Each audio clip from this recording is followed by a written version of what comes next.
guys had a chance to train with him a bit and get to talk to him a bit. What was that like, Jankos? I mean, that's how we got the shorts, first of all. You know, the shorts were amazing, so I'm very grateful to Jackie for that. He's a super good guy, you know. We talked to him, he showed us some moves, and it was amazing. Reckless, correct me if I'm wrong, but I feel like what I heard Jackie saying there about striving to be the best is something that aligns a lot with your vision on the competition in general. Yeah, I mean, I would definitely say that there is no shortcut to getting where you want to be in the end, and seeing him putting down the hours is definitely something I've done in the past as well, and I still do. So it's really inspiring to see a video like this one. Yeah, super inspirational stuff. And for you guys, you got to keep an eye out for the full fight documentary. It's coming in January 2017. For now, we're going to focus on our League of Legends competition, the last round of the 1v1 tournament. 30 players were at day 1. Now we only have 8 left. We're going to take a look at that. Of course, they went through the rules. They killed. Nobody got a tower, and one of them got 100 CS, I believe, yesterday, Pulse. Yeah, in just one game. It was the Lucian game, and people called me a tryhard, but honestly, that last trade was insane, and he had to use the cooling to try and get it. But those are the conditions for victory. I'm not sure if anyone's ever going to really get that tower, though. No, we'll see. And if we take a look at the bracket, there are 5 Ice players left versus 3 Fire players. Unfortunately, you two didn't make the cut yesterday. Any final thoughts on that? Reckless, I know you must have been quite frustrated. Yeah, I mean, Smeb is a great player, so I can't say that I did expect coming out winning. But something I didn't expect, though, was him pulling out the LeBlanc. I thought he would strive much more towards the bruiser side of things, and seeing him being able to play pretty much every champion in the game is, I guess, something that might turn out to be in his favor in the long run for this tournament. Yeah, we will definitely see. And also, if we look at the regions that are still represented, every single region still has a player. The LMS still has 2, the LPL still has 2, and there's 1 EULCS player left in Xpeke. How much trust do you put on his shoulders, Jankos? I mean, I hope Xpeke will win something, you know. I'm pretty sure he's a great player. Yesterday he showed really good performance with Garen, so maybe today he will show us LeBlanc, you know, as well. We'll see. Yeah, we will see. And let's also take a look at the developing meta. Pulse, you've been keeping a close eye on that.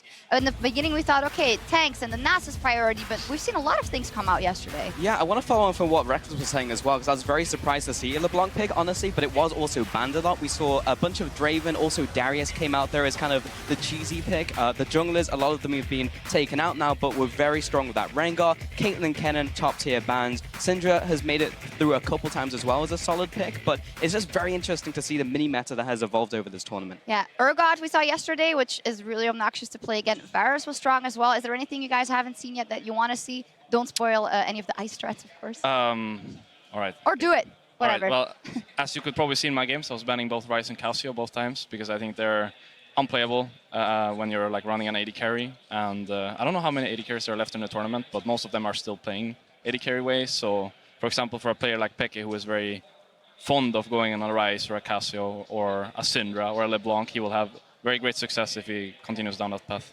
Yeah, he did win with Cassiopeia yesterday. Yeah. He said he had a couple of picks. Only 1 AD carry left, Uzi, but also Mata, who was playing with the Yasuo. 500 points on the line, and Ice could actually get all of those, and then you'd be very close to the title, so we got to be rooting for them. How big is the chance that an Ice player takes home the 1v1 trophy? If you look at it, you have Uzi, you have Mata, you have Xpeke, Karsa, and Maple. I mean, I think as long as people will agree on 1v1 Yasuo versus Yasuo playing against Mata, I think we have a chance. And then, you know, we have Uzi, like you said, we have Xpeke. We have those players. If they will be able to pull it out, we will see. We don't know yet.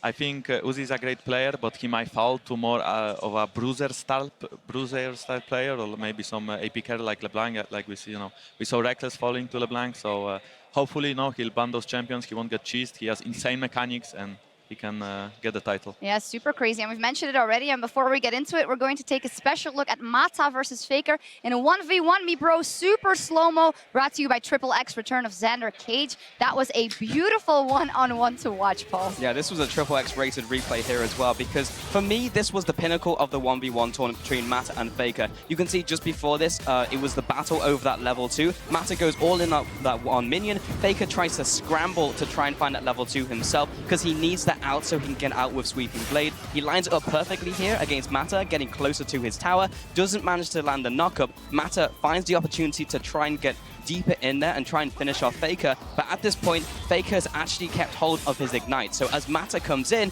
Faker sees the opportunity as the tower shot lands, but then misjudges the strength of Warlord out from Mata. The last auto attack comes in and Mata finishes him off.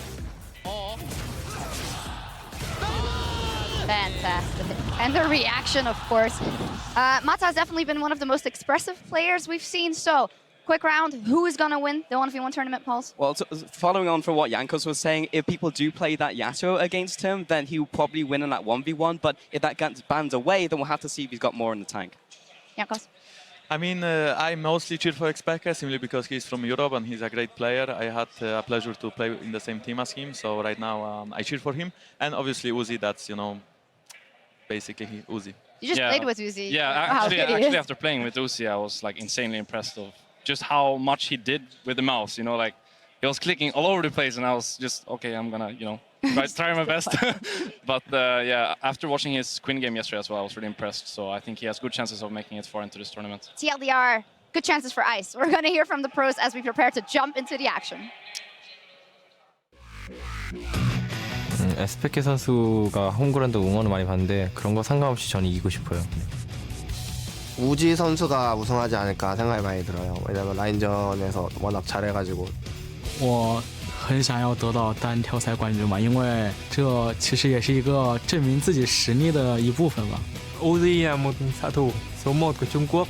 Em nghĩ đây là trận đấu rất khó khăn với em. 对上马塔的话，其实我蛮想用亚苏跟他打打看的。 사실 1대1 우승보다는 지금 스맵을 이기는 게 저한테 가장 큰 목표라고 생각해요. 스맵 선수가 아마 우승하지 않을까. Hola, ¿qué tal? Ya hemos vuelto con este 1 contra 1 y es el día en el que se decide el campeón de este torneo. Y vamos a empezar con un enfrentamiento muy interesante. En el lado azul fue mucho mejor que Afromu. Y fue el hombre que borró el OP de Ron OP. Es...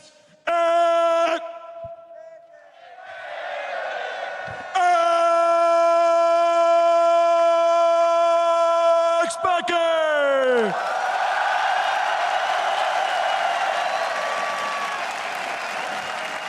And challenging the hometown favorite for Team Fire, he's sitting on cloud 9 with 2 wins under his belt and looking for more. It's Impact!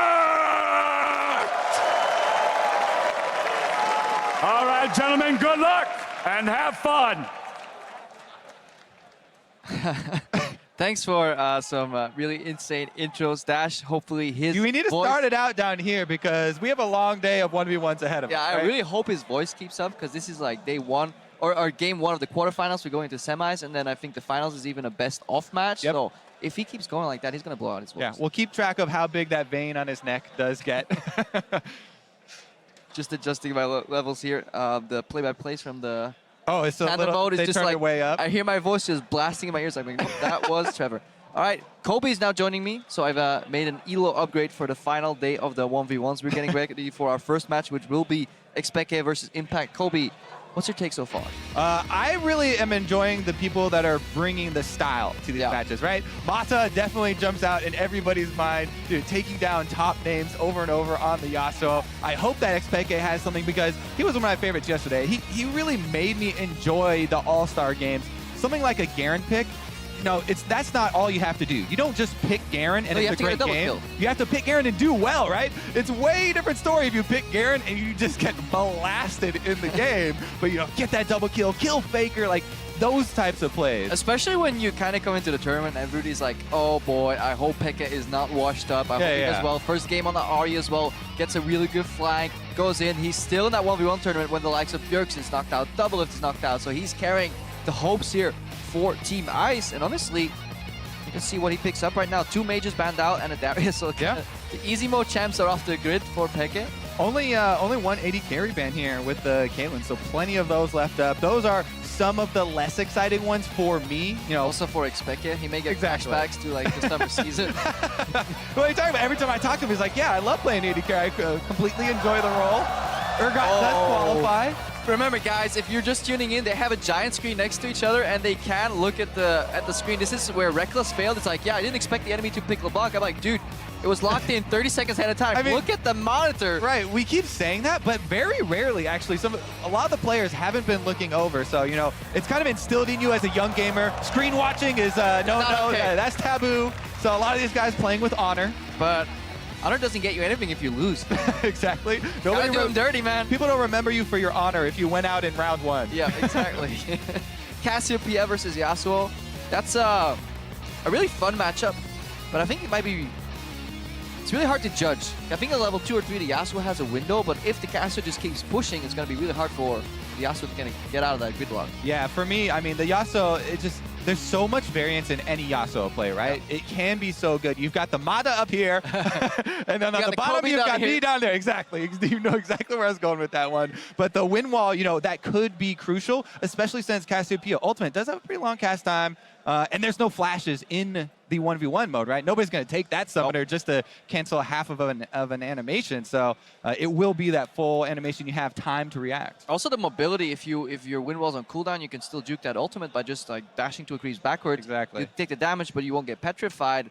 The skill shot accuracy for a Cassiopeia has to be so... It's like whack-a-mole on steroids when you're playing versus a Yasuo that's going left, right, up, and down in that wind wall. Plus, you know, every time we've seen one of these guys take a champion that does like to build tier, there have been a lot of questions around that. I like Xpeke's, you know, solution with the Catalyst as well, you know, with the rework passive there, gaining health for burning mana, and then, oh, you're laughing at the runes already? Yep. They're scaling health on Impact. He's running health at level 18, so he's running scaling health yellows. I think that must have been a misclick. Well, they break even at level 6, so if he's planning on farming that late. Yeah, okay, but that's before the items kick in. Just quick, if you're a Yasuo 1v1 main, you want to run 18-0-12 according to Impact, and that's in line with what we've seen before, you know, offense plus warlords, and then obviously valuing the defensive options in that resolve tree.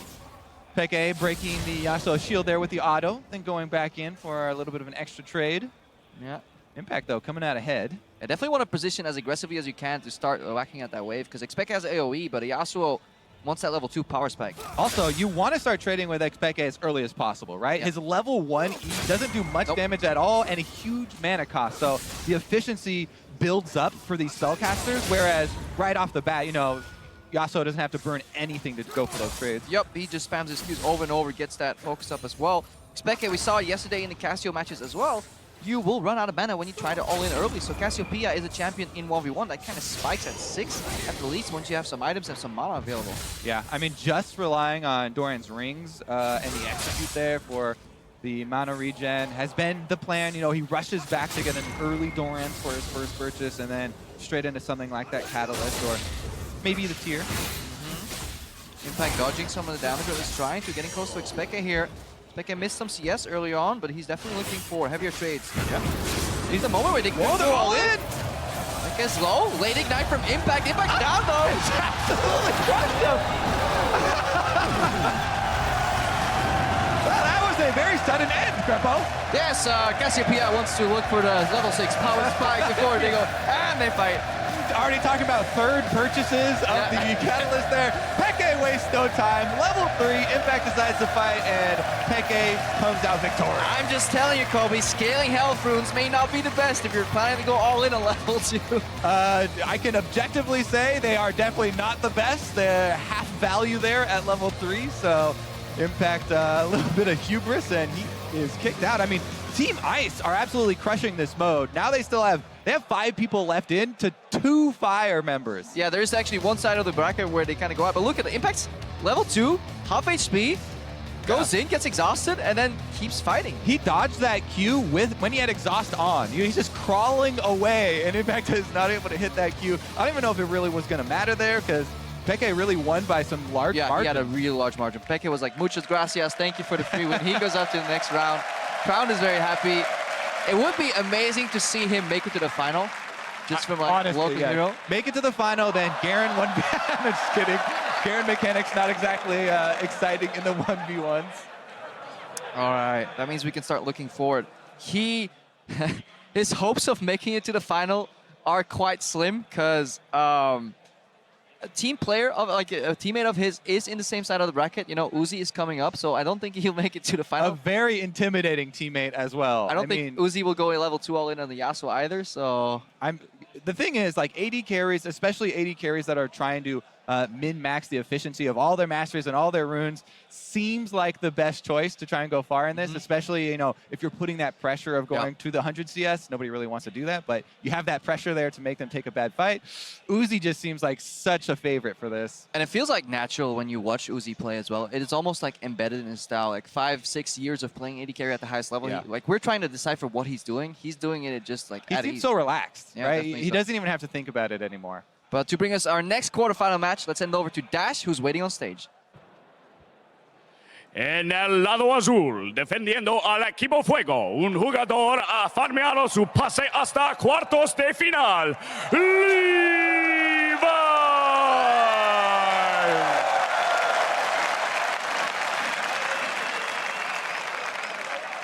And on the red side, he transformed the competition where he took down Optimus.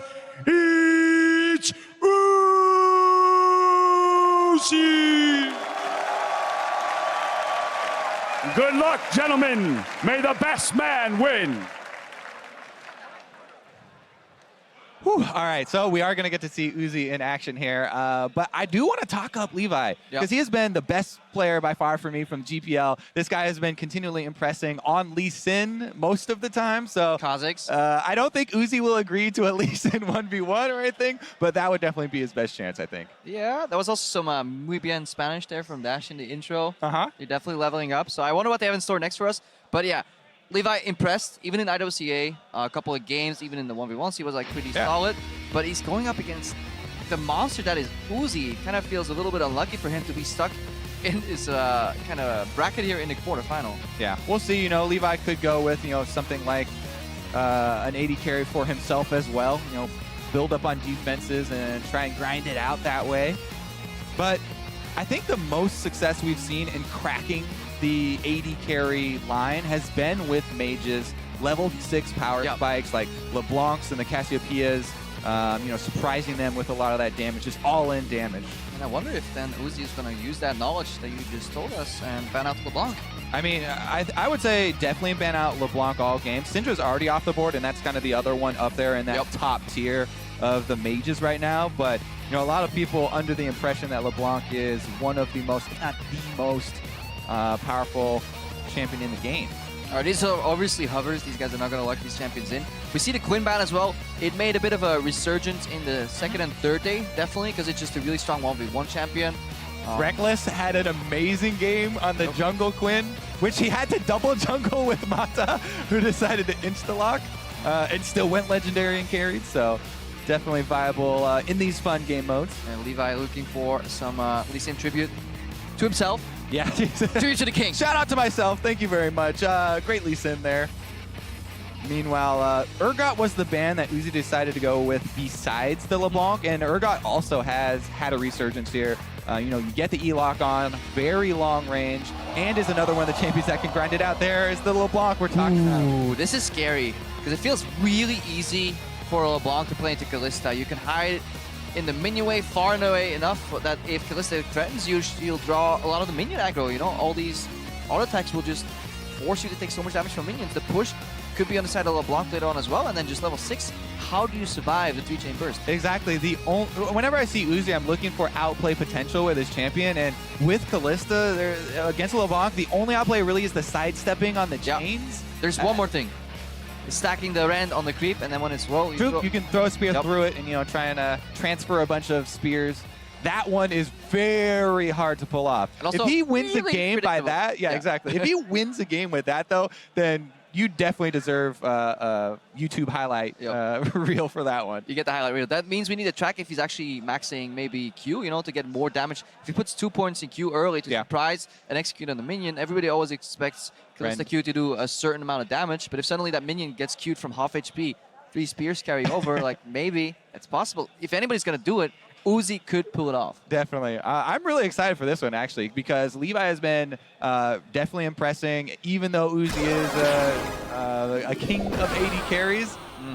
Definitely a chance here for the LeBlanc. Always a chance for LeBlanc players. And let's check in on those runes. Is he going super offensive LeBlanc, or is he kind of trying to, I started with Uzi, and Uzi's only running like 6.7 MR, so he's only spending half of his glyphs on magic resistance, but he's specking heavily into attack speed. He's running 24% attack speed, so again, he will likely be maxing that Ren then, just getting as many stacks as he can to take control of the wave. There's also a lifesteal Quint on the side of Uzi.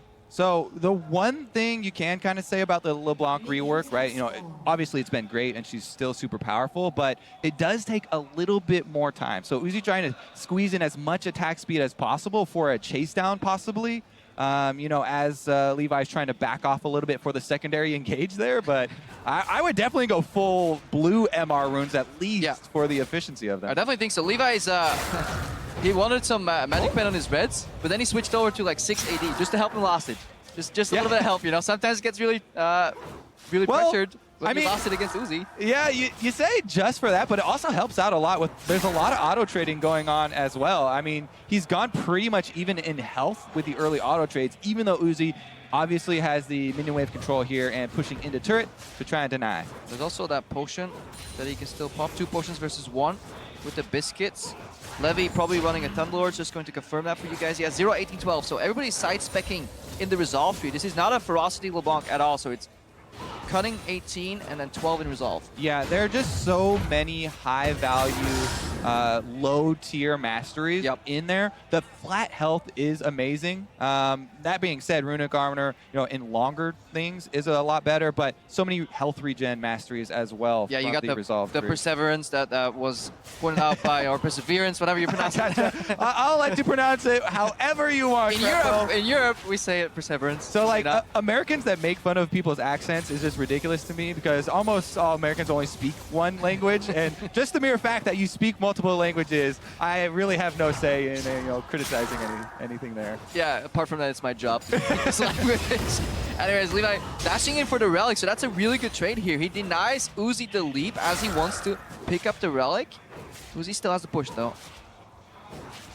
All right, yeah, let's get back to this game. We're so focused on the mastery choices for these guys because it is so important, especially in the early levels. But you know, Uzi is stacking up quite nicely here on the Kalista. Has a very good CS lead, but again, we talk about every time there's a mage picked, it's mostly about the all-in kill that they're looking for on the AD carries. But we're looking at some lack of experience in last inning here from Levi. He lost about 6 creeps right there under the turret because in 1v1s, this turret deals different damages, so he leaves the range creeps on a sliver of health that you need to last it after, and it takes the melee creeps down in kind of 2 shots, so you need to heavy prep the melee and not touch the ranged ones, and that's where Levi is failing just a little bit. Yeah, I mean, that's the thing, right? If you are waiting for that level 6, it will end up mattering if you don't have enough gold for that extra Doran or for that extra small item that's going to help you in the all-in. Looks like he was just trying to bait a summoner there, you know, fake an all-in or something, but... I think he just really wanted to CS before the base, and he was willing to take a bad trade. Yeah. It's on the cannon wave. It's always the best time to base, especially versus, like, kind of carry that can't do any AoE clear, like Uzi right here. He's, like, manually taking them down 1 by 1, and then the cannon will enter the turret range, making it so that you lose at most 2 or 3 CS. Yeah, I mean, the thing is, yeah, it does take not too long to get back to this wave. You know, it's even shorter than mid lane or something. Yep. But what he did give up there with that back is the relic spawn. And so there's going to be not only minion wave advantage and a lot of CS advantage for Uzi, but also the extra relic on his side, as Levi could right now run and try and rush to pick that up before Uzi gets back. But concentrating on the minions, you know, needs that tiny bit of extra gold. Yeah, but he's still messed up the CS there too. Like uncontested creeps being dropped there. It's incredibly hard for him to seemingly lost it just with autos, and he's wasting a lot of mana, honestly, on farming. And the other thing to me is that if you're going with a mage and you're going with a kill strategy, that's the time when you buy offensive items, right? You buy cloth armors if you're going to try and grind it out. If you're going to try and, you know, get CS leads, if you're going to go for those trades over time, whereas really I would think he would just want as much power for the all-in as possible. He is close to 6, but not close enough here. Not going to fool Uzi with that distortion. Throws it right back at the original spot. And he has this game in a very comfortable position. Yeah, we're approaching level 6. That's obviously where Kalista falls off because he doesn't have a support to throw in versus the value that Levi gets from his ultimate. But he's so far behind here. Uzi has to play the CS game. I wonder if he's going to get sucked in and all in that he will lose. He has the right summoner spells in the barrier and exhaust. Very predictable damage as well from the LeBlanc. So tried to carry over there. Spears ended up in the back creep. Yeah, I mean... Plus minions. This is really good for Uzi. Does shatter, still has spears in him. Does exhaust that barrier. This is gonna be it. Uzi on the chase! Ooh, they disengage, all summoners blown. That's actually good for LeBlanc, in my opinion here. I think that it is gonna provide a lot more threat. Let's see what he does with it too. The minions aren't gonna be frozen, so he has no chance of, denying and trying to use that brush, but we'll see what he gets on the next back. I definitely do not advise him going more defensive. He needs more power. That was tricky from Uzi, because I feel like he had rend stacks in his opponent. He could have popped it, but I felt he needed like a proxy creep to make that one happen. Yeah, not quite sure, did he use it super early on to try and clear out that last minion? I'll keep the mouse over him right now to make sure we have the cooldowns for the actual all-in. But I think you don't get spears in the enemy creeps if it's on cooldown. I don't think the new rend stacks. Yeah, I think you're right. On cooldown, so he had definitely, but he was just out of range, I think. Wow, really good carry over there, double spear. But he's always looking for the reset. He never wants his rend to get on cooldown, I think. Yeah, and we still have a decent amount of time, right? The CS cap will be 100. So only at 58 right now for Uzi. Levi doesn't have to panic or anything. Yeah. It's not just about being level 6 and looking for the all-in. It's so much about the setup as well, because the minions really matter in these. Yeah, especially if you're tanking cannon creep damage right here. But you see Uzi is progressively getting more scared, playing backwards in the lane. He's about 40 creeps to go, which gives ample opportunity for the LeBlanc to hit like level 9 and go for an all-in again, especially now that these barrier and exhaust is on cooldown. I think the momentum's shifting towards Levi. Not if he does that, though. Yeah. Also got a pretty good exit trade there as the Shatter carried over. So he's feeling okay about the situation, but Kalista CS is pretty decently under turret. We'll see how much pressure a LeBlanc can apply under there. Because Uzi is, inching closer and closer towards that threshold. Yeah, it's the ideal location to play against LeBlanc. She will take damage from the turret if she gets too close, but if he has to use too much mana on CSing here under the turret, Uzi's going to lose his all-in potential. That's a good reset here. Really nice. Got the extra rend damage on Levi, even though he was out of range because of the minion for the activation. And man, with this Vamp Scepter plus a bunch of potions for Uzi, there's no way he loses out in the sustain wars. But he is capped in the all-in because he did not go for Null Magic Mantle. Obviously, 100 to 0, LeBlanc can still get him. We're approaching the second rotation here for Summer Spells. That should be good for Uzi then again. Yeah. And we talk about the extra time that Levi had. Every wave counting against him. A couple of misses there. Ooh. He W'd in place then, right? I think that's what happened for Levi right there. Trying to get to the relic, but minor mishaps, honestly. A couple CS dropped in the early game, a couple bad trades. For me, LeBlanc gonna need to recall around 80 CS for Uzi because you're not gonna have enough time. You need to get as much power as possible to be able to set it up so that he's not next to his turret and just have as much AP as you can possibly go for. Because Uzi right now, he's going to go over to 100 CS win. What's going to happen here is that it'll push in the wave, just like you're saying. We're basing for power on the side of Team Fire, but the problem is Uzi can bounce this wave. Yep. This wave will probably naturally bounce unless it gets cleared out very quickly towards Uzi. He can stall, give 20 CS to Levi, but then get the remaining 16 CS he needs to get. And he finishes with the head. Oh, I think it's actually over now. Wait, way to hype this matchup, Kobe.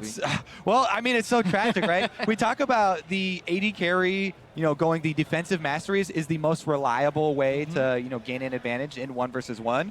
And that kind of is the strategy. There are so much more exciting windows for the other champions, though. So everyone kind of roots for the underdogs and against the AD carries in this mode. Just want to see some blood, see people die. Exactly. All right, we need to see Levi follow his positioning because he is looking for an all-in, but these spears are starting to deal damage. Remember, Kalista doesn't skill anything in W or R. It's just Q and E, and that's why you see these abilities deal so much damage compared to what you're used to. She doesn't lose any points during it. Good prediction by Uzi. He made it go all-in because he has Exhaust, Barrier, and the Hex Drinker. Uzi is in complete control right now. Definitely not looking good for Levi. He's got to just... he knows. Yeah, there's actually... You don't want to call it over because a miracle could happen, Crepo. I mean, somebody can start taking the turret. Uzi, yeah, exactly.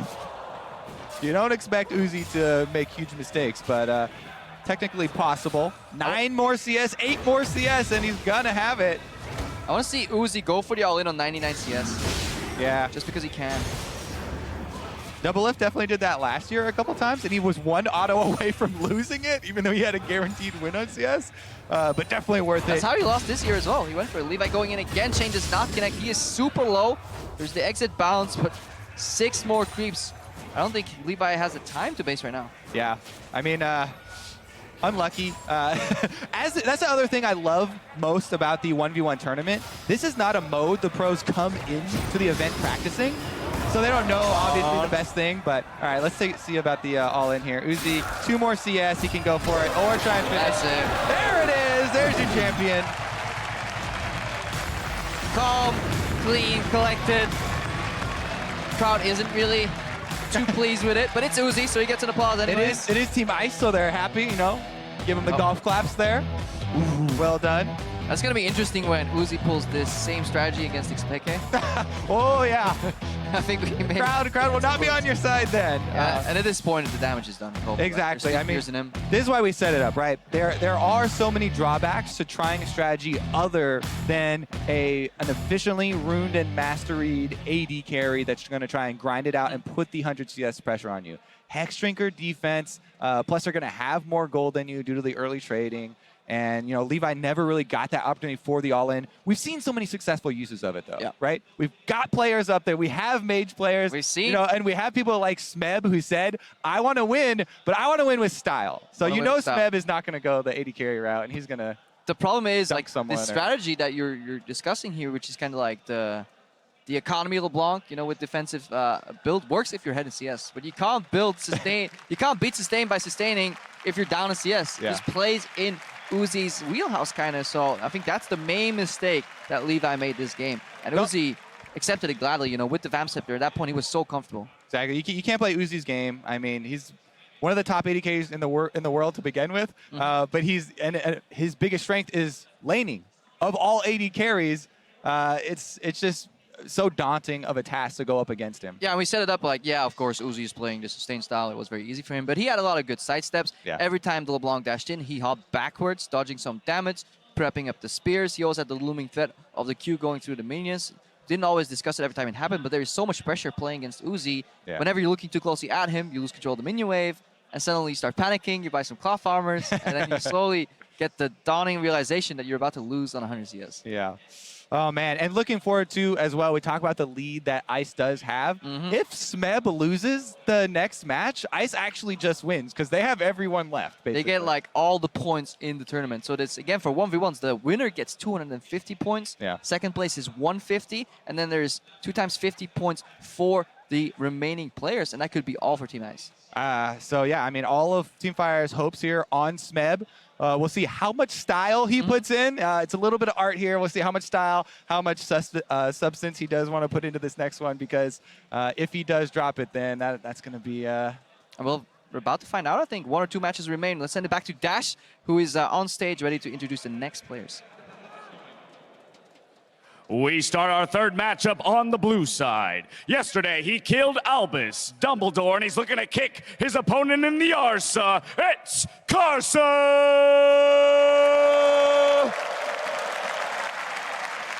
And his opponent on the red side has murdered 30,063 minions this year. 100 more could do it for him. Victory comes for Smeb!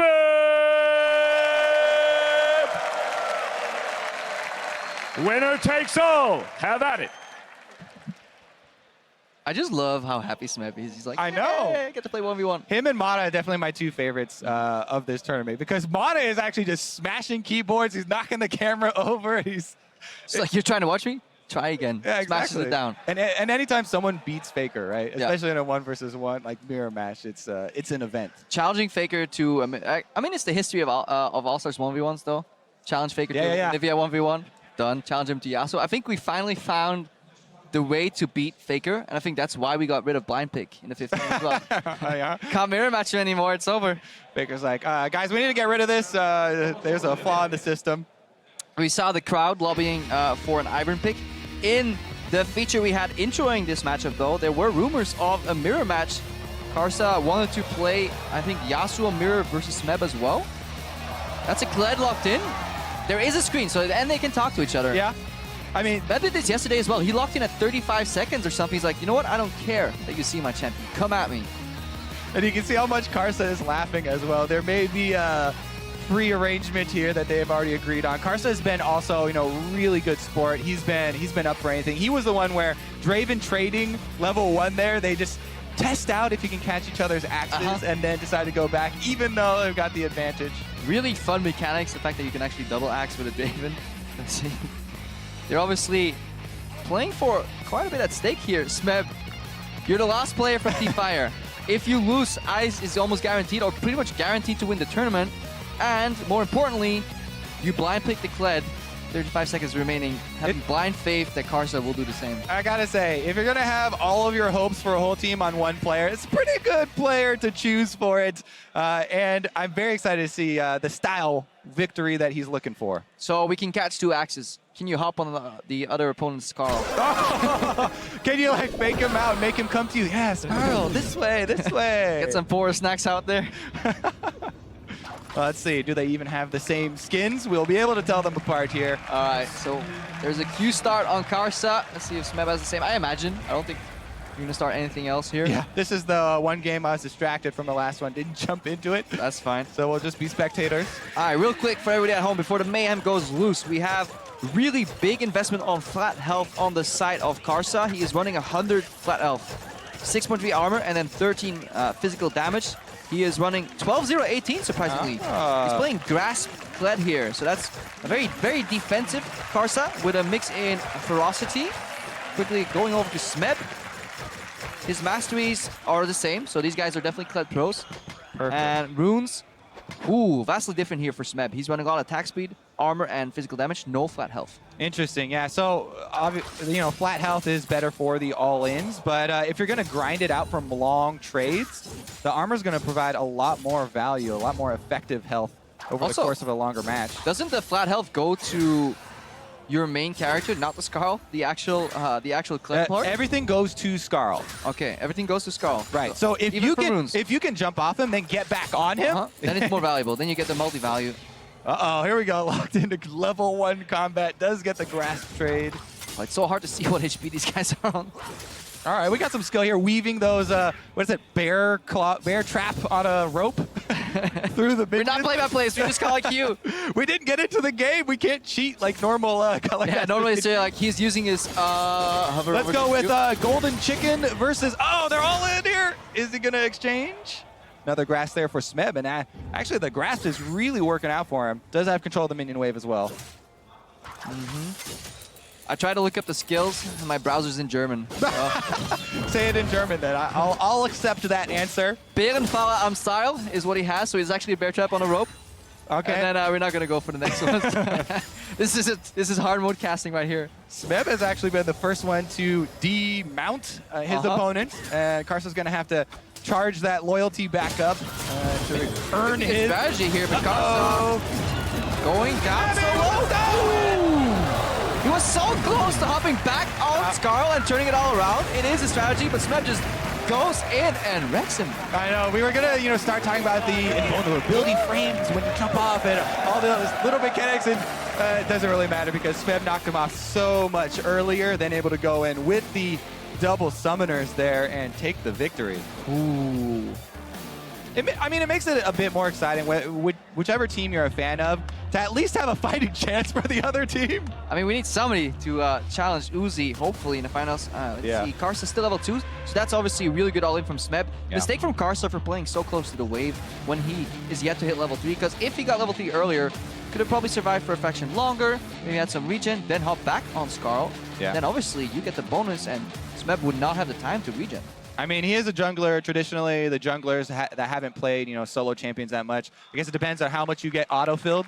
The more auto-fill you get, the better you are at never as support 1v1s. Yeah, exactly. Maybe as support, it's a similar situation. That's why Mara has different accounts where he actually plays other roles, because you need it, because otherwise you will not have the mechanics, I think, to drive it home. That was interesting. Takes cojones from Smeb though. So last fire play remaining is like, I'll play a Kled 1v1. I'll take it. I do like the willingness for people to go for tower dives as well. Don't shy away from the tower dives. Have an explosive victory under the turret there. Get a little bit more adrenaline for yourself as well. And that's also like what All-Stars is about, because like these guys want to win. Everybody's like, winning is fun, but I think winning in a fun way is the ultimate fun, obviously. That's so, exactly what Smeb said. He's like, I want to win, and I'm going to win with style. So I wonder what mirror match is up next. Look at the stage we see, like kind of... I got to get in this game. Yep. Uzi is kind of running on stage with Xpeke right now. They're setting up. Obviously, Mata is already set up. We're just waiting for them to finalize a few things. These matches are going so quick that these players are barely getting any time to... I know, right? And I'm kind of waiting for someone to ban Yasuo against Mata, see what he'll play next. But another part of me just wants him to play Yasuo all the way to the top and nobody to really challenge it. We'll see if there's maybe another mirror match agreed to or not. I mean, I would want to see Jarvan, but I feel like he's been kind of nerfed so much in the 1v1 sense as Jarvan is pretty much all about hitting your EQ. Yeah. I mean, I'd feel comfortable in that. At least I've played the champion. Actually, that's one of the things. Seeing so many of these 1v1s and how excited the players are getting for these, I'm so jealous. I want to play up there, Crepo. Yeah, so like then we finally get a caster to challenge Levi, and they send Trevor. I'm like, all right, here, guys. To be fair, he did a very theatrical performance. It was definitely something. Definitely something is the best way to summon it. Anyways, that which is clad may never die. Jesus Christ, guys. Let's bring it back to the stage to see who will be making it to the semifinals. Y en el lado azul, su Syndra ha dejado un rastro de campeones a su paso. Desde Flash Wolves llega Maple.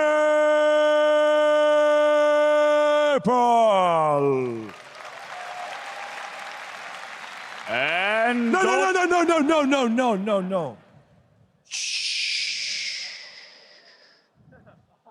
My time to talk.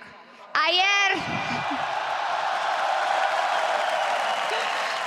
capturó a Prey y ahora está a la casa para una plaza para los semifinales. Es Mata.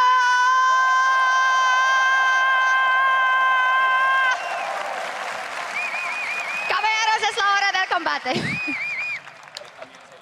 ¿Qué comienza la batalla? Oh, man.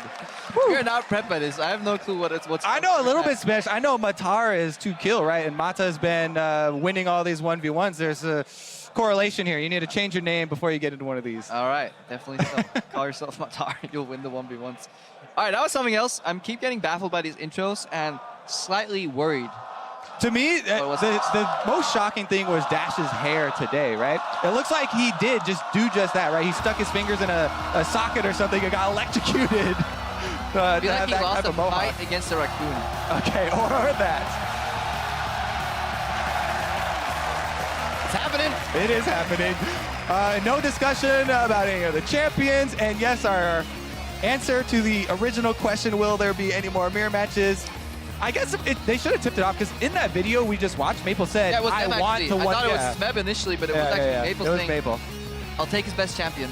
Yeah. Play it against him. He said he's looking forward, to the 1v1 with Mata. I mean, Mata already took down Faker. He's just adding all these trophies to his 1v1 trophy case. Quite sad they didn't spell out Yasuo in the bans. Could have done that. Oops, camera came back on. I was throwing my pen away. I don't need this anymore. We got a note. It's looking a little awkward there. Get that pen out. Yep. Yeah. Kobe, get the pen out of your pocket. I mean, it's all about showmanship, right? Who's going to win with style? The sleight of hand. Are you looking at the pen? Now I got into the game. Perfect. Definitely. We can definitely track the runes and masteries again. I wonder if Mata is still running his 1% crit rune. That's what he was doing every single Yasuo game so far. Paid off for him. I saw a crit. I saw a crit. That was the 1%. Honestly, this is a bold move from Maple. We'll need to judge his Yasuo skills. But he is one of the more mechanically gifted mid laners in the world. So it's definitely possible. And that's what All-Stars is all about, being bold. Well, what are you playing a 1v1 for? If you're a mid laner and you're scared to challenge the support player in a Yasuo 1v1, I mean, come on, you gotta be able to put up here. This is interesting. Maple's running Grasp Yasuo.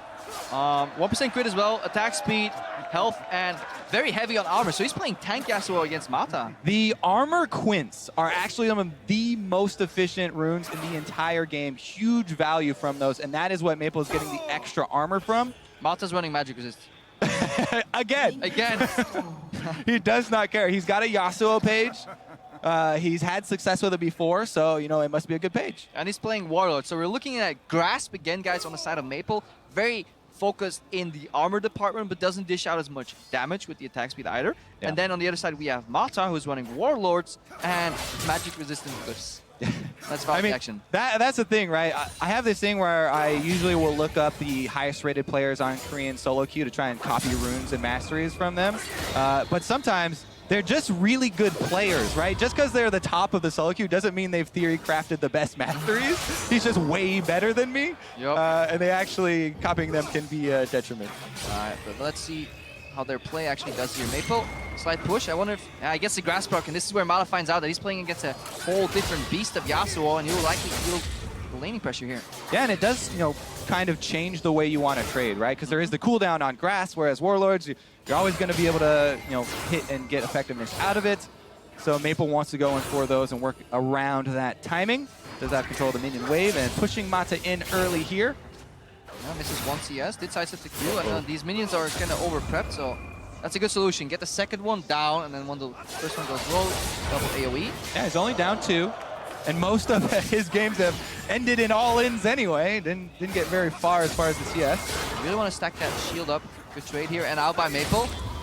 Super satisfying to watch them just slide from one minion to the other. Always leave yourself an exit creep if you play the Yasuo.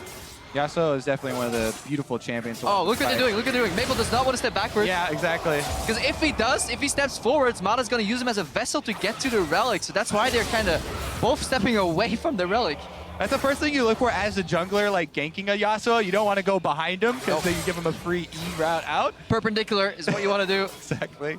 Maple, though, I mean, he's got a good amount of control. We're going to need some of that Mata magic for some sort of surprise kill here. You can maybe do it at level 6. Yasuo's ulti is an armor pen effect that takes place after he hits it.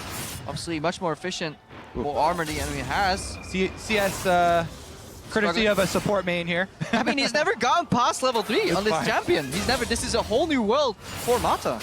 Well, potion chugging right now, so may decide to finish this one before he has to deal with the extra one. That's a good exhaust by Maple as well. Maple's in there! He has a grass block. It's so hard. Nice sidestep. Mata is low. Nowhere to go. Yeah, beautifully played by Maple from start to finish in control. Superior rune set as well. Takes down Mata on his own. Style, folks. That's what we're talking about. I love it. I love the conclusion of this All-Star 1v1 event where these players start choreographing their own finisher moves. I wonder what Mata had in store in case Maple out. That was beautiful. I love it too. In the spirit of the event. All right, let's see Maple finishing it off here. There's nowhere for Mata to go. So that was the last move he could do was land that Q, maybe get some Warlords in there again. You know, second of another auto dash into Q. That was the only play Mata could have. But instead, nope, he got sliced. And they're, beautiful acting there. Even though it's entry level, I'll give it a B-. B-? I don't know what that means because I'm European. But we'll need to recruit them once. Better than average. Better than average. Once we do our April Fool's games, we can get Mata in as an actor. Yeah. I've got something planned for you later too. It'll be more along like For the Watch and Cripple going down. But for now, we gotta keep everything civil because there's a long way to go, and both teams still have a chance. Smeb is in there for Team Fire, but it does not look good for him. Uzi's going to be one of the guys up next that's going to provide a pretty big roadblock he's going to have to get over. Yeah, looking at Uzi, he goes up against Xpeke pretty soon. And then on the other side of the bracket, we have Maple then versus Smeb. Yeah. That's going to be a killer. We don't want to take away Ibai Dash's duties here, though. No. We want to encroach on their territory. I'm scared what would happen if we encroach too much. They can't hear us. Luckily, in-house broadcast is in Spanish, so we can say what we want as long as we whisper it quietly as they walk by. But actually, after the last one, too, we might have shocks coming down from the rafters here. Just like Mission Impossible style. Just please stop introducing my players. Yeah, exactly. All right, I'll make sure to get into this one as well. I'm ready to research runes. Yeah, we're like Oh yeah, we're getting A+ actually. I'll grade ourselves. This is a self-grading system. Peer evaluation. Exactly. I rate this casting duo 10 out of 10. We've got that feedback circle going here. Great job, Crepo. You're amazing. You're wonderful too, Kobe. I hope we're getting these shots of the crowd as well, because the crowd is absolutely amazing here in the stadium. Super hyped up. This is definitely one of their most loved events as well.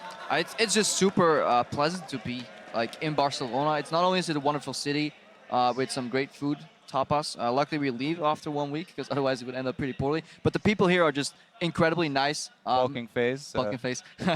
Met quite a few of them, and they're just so excited. A lot of them are rooting for Team Ice, though, because whenever they had the scars out, it was always for Xpeke, maybe Mythi, and they really want to see Xpeke succeed. Yeah, and he has been. That's the greatest part, right? How? How? Yeah, exactly. That's like, it's like he's got Garen coming out of nowhere. He's winning 1v1s all over the place with Cassiopeia, with Tyr, and he arrives in like these really short shorts that I would. I'm not sure if I would even pull them out on broadcast. The only sad thing about the shorts was that Mythi didn't get a pair. Yeah. I felt so bad for him because people are like, oh, why is Mythi not wearing them? You know, where's the solidarity? But he actually didn't even get a pair. All right, guys. Owen couple. All right.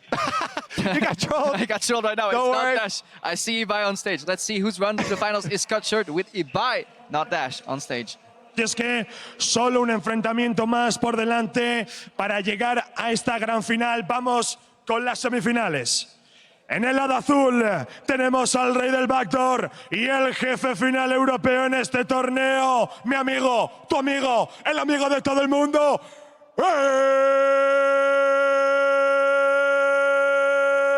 Xpeke.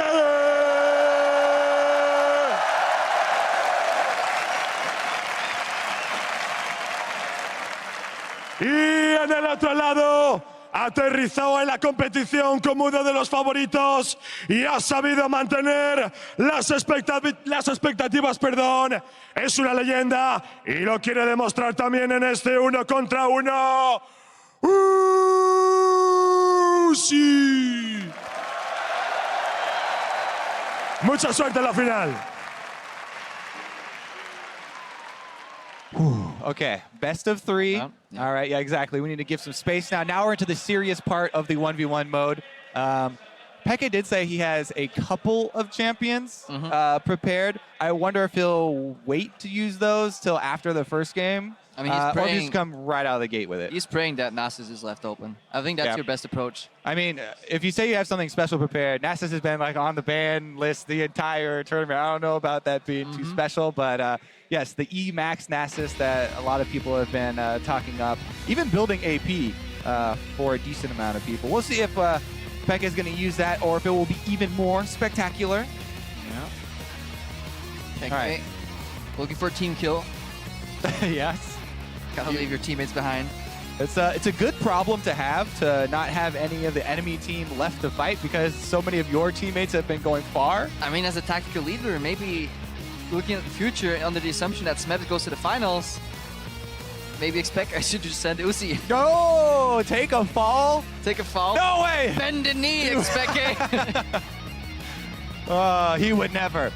Let's see though. You can tell he's taking it serious. He's getting those 80 carries out of there. That is the first step versus Uzi. He's also in the zone. That face is one of oh yeah, that's just serious. Look, the smoldering Spanish eyes.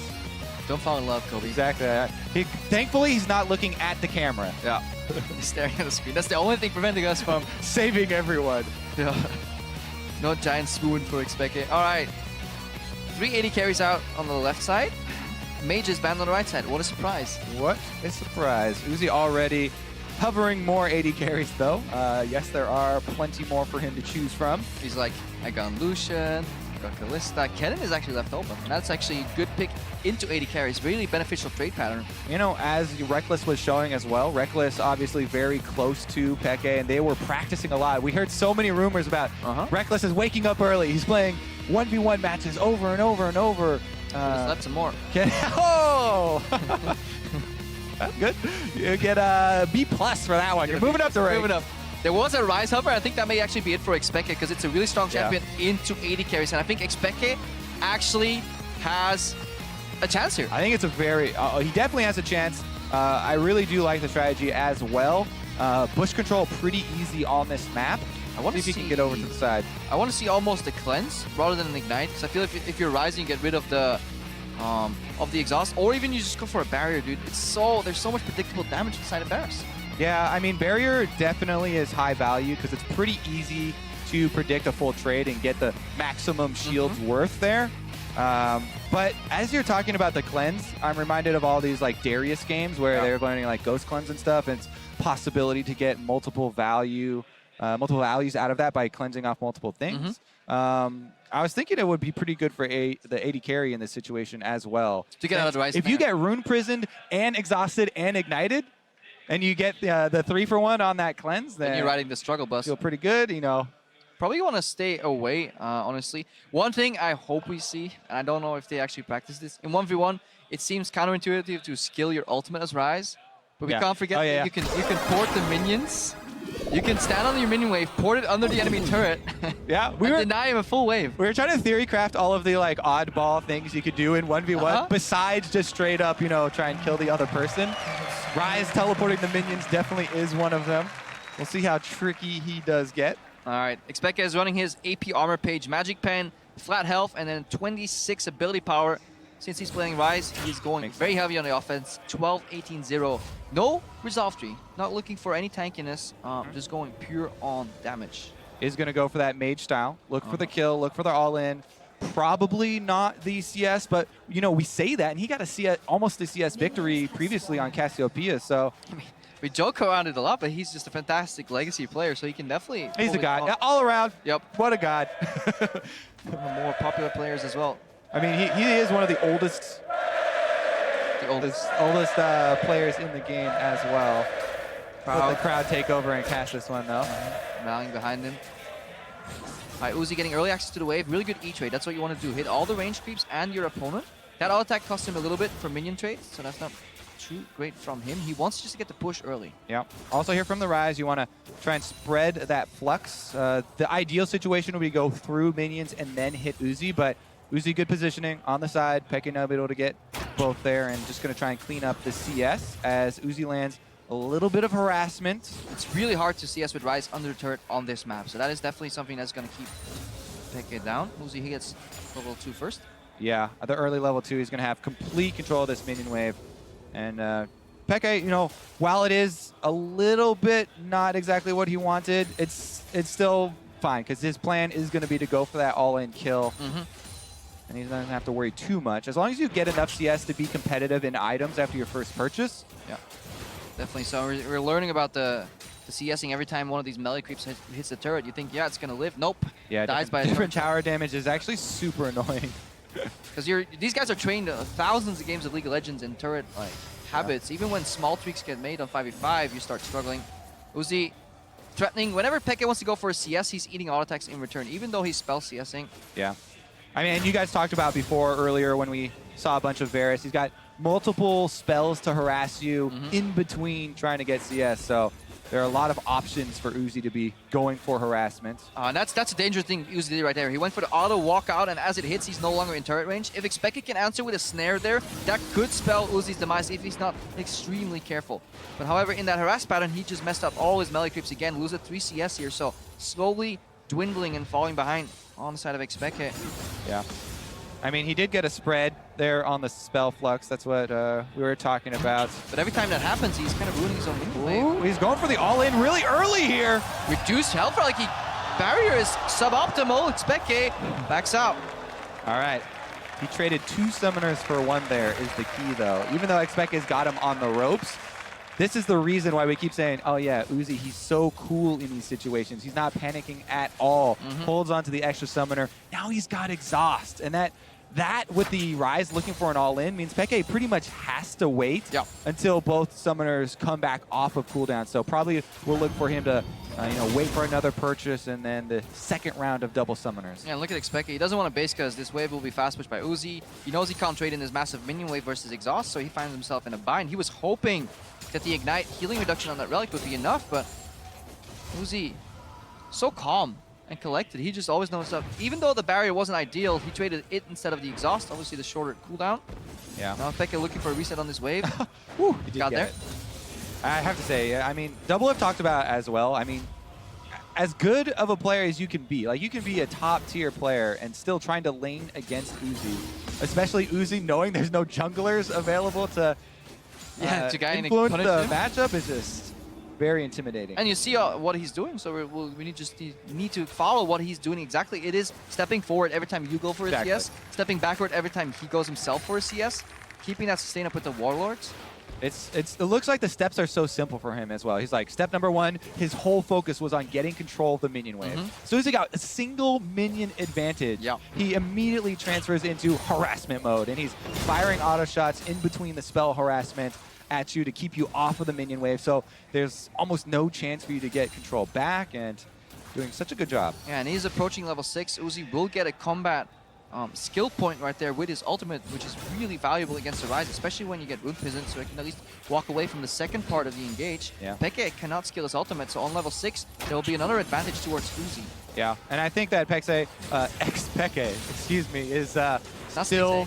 Yeah, not Stixay, he's across the Atlantic, pretty far away. But yeah, Xpeke, he's still waiting for the double summoner timer, so I feel like we have time to remain calm and just wait until he's able to go back for probably another purchase before he goes for the all-in as well. I want to see Xpeke hide in the brush, warp to the relic behind Uzi, cut off the escape, and then go all in, but it may already be time for this one all-in that we're waiting for.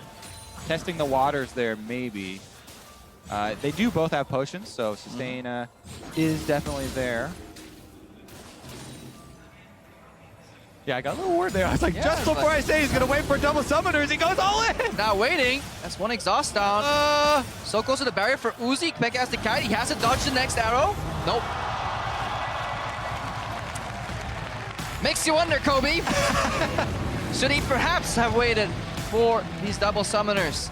And this is a best of 3. The way you lose the first game will impact the way you play the next 2 as well. Did we just see Xpeke bend the knee, Crepo? Now I'm wondering about other things. Yeah, maybe I feel like it was pretty obvious. You need to wait for your double summoners to come back up. Like, Uzi, hold the sword. I'm just going to walk into it. A great leader, you know, knows how to use good underlings, basically. And if he's sending forward Uzi as his champion. So as you were walking through the replay here, guys, Uzi obviously is winning this trade.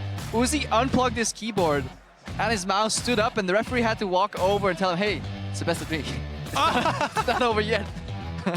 That's what it was. You know, Xpeke just giving a false sense of hope in the first one. Yeah, we're looking for Uzi to get his peripherals back in there, so we'll be a little bit slower heading into the second game. We can see him like he's right behind the camera, so basically he's about 10 meters from us, yards. Yeah. It's much better to have that reaction than to forget your peripherals, though, because I have done that before, and you know, forgetting those, especially as a programmer, is the worst. So at least he's got that ingrained in him. Every time you stand up, going to take those with you.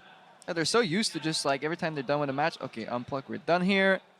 But they're setting up for the second game. I wonder what the strategy is going to be for Xpeke, because he technically could win this matchup if he plays it better. I think he took a bad trade. He CS very poorly under turret, but it doesn't mean that Ryze is a bad pick into Varus. And he wasn't that far behind in CS, right? It was just the early lead that Uzi got. He pretty much kept that lead and kept control of basically a whole wave. But yeah, there still were multiple windows that Xpeke had there. I do think he might switch it up, though. And I hope he switches it up, because he said he had something special. And if you have something special and you lose 2 games in a best of 3 before you show it, not that special. That's special. We're waiting for maybe Xpeke goes a little bit on tilt and says, you know what, I'm going to play Olaf or Darius and just level 3 all-in champion. Is it tilt or is it genius, Crepo? Genius. I mean, if Uzi wins the entire thing, I think we can call Xpeke the puppet master. Yeah, definitely, right? The mastermind. It is all about using the resources available to your whole team, you know, thinking big picture for the greater good. Team ice before all. I don't think so at all. It would take a serious team player to bend the knee in your own house for Uzi. I don't think that's not going to happen. I mean, Xpeke is having so much fun here. That's the other thing, is like you can see the enjoyment on these players' face walking around here. Especially, yeah, exactly. It's not just about picking Garen. It's doing well with Garen. So let's see what he's got for round number 2. Caitlyn Quinn banned out again. There is whispers of the Urgot, every single champion select as well. Beautiful 1v1 champion. Personally, satisfying to watch for me. I'm just a big Urgot fanboy. I like how you were able to fit beautiful in with a sentence with Urgots. Very well done, Crepo. Yeah, he definitely is a monster in the 1 versus 1, though. Very scary. We talked about the long range harass. The one thing that makes me sad is that there's no forced flash in 1v1s, and that everybody's running these kind of hyper efficient summoners. But I feel like if you were forced to use snowball flash, you could get a lot more interesting 1v1s. I definitely love mobility, right? For me, the most exciting thing is when there are, no matter what game mode it is, the more mobility, usually the more exciting the plays are, right? Just because your eyes are tracking more things. Yeah, and especially if you can then predict the mobility of another player. All right, I'm probably going to be fired next time I don't get in the game. This is the second time I've failed you. I'm sorry. We clearly split up the duties. No! I'm on Runes and Masteries. Kobe's job is to press one button and get into the game, and he's failed twice now. Sorry, Xpeke looked up into the camera for a second and I was caught. I get it. Okay, good. I'm out free. Good excuse. All right, well, they do it. They have him locked in. All right, so it will be the Lucian Rise. Xpeke going back to the Rise. Wants to get his victory on that first. And I do definitely think it's still viable, especially... Super good matchup versus AD carry. Exactly. Everybody's been saying it backstage when they've been practicing, is like, if this AD carry trend continues, to Rise is what you want to go for, honestly. And especially now against the even shorter range carry. I like that Uzi's spicing it up, despite he had the Varus last game, but maybe he just wants some ability to kind of get out of the Rise's way, dodge another Q with a dash. I think it's a better pick in that regard. However, shorter range, less harass, he gets caught easier. Yeah, I mean, it will be slightly more difficult for him to get control of the minion wave, but I still think he gets the job done with Lucian. And so then you're just left with the extra mobility. So if you still can get the same job done at the beginning of the game, which is the point of AD carry, then I do like the small change that he's made. Yeah, so he trades the fact that he can harass to the wave with Q and E.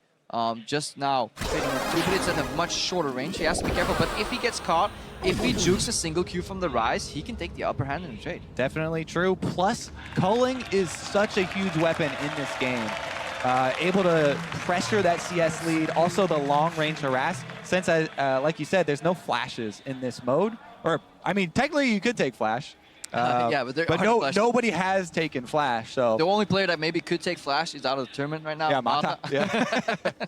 It's actually interesting, right? Because 1v1 mode would be completely different if we tried to make them mirror Summoner's Rift solo lanes, and we're like, okay, it is 1 versus 1 mode, but you have to run flash as a summoner. You have to run, offensive masteries, something like that. But it's a completely different game here because for this game, you have to be both striker and goalie. Like, you can't just go offense. You have to be your own defense as well.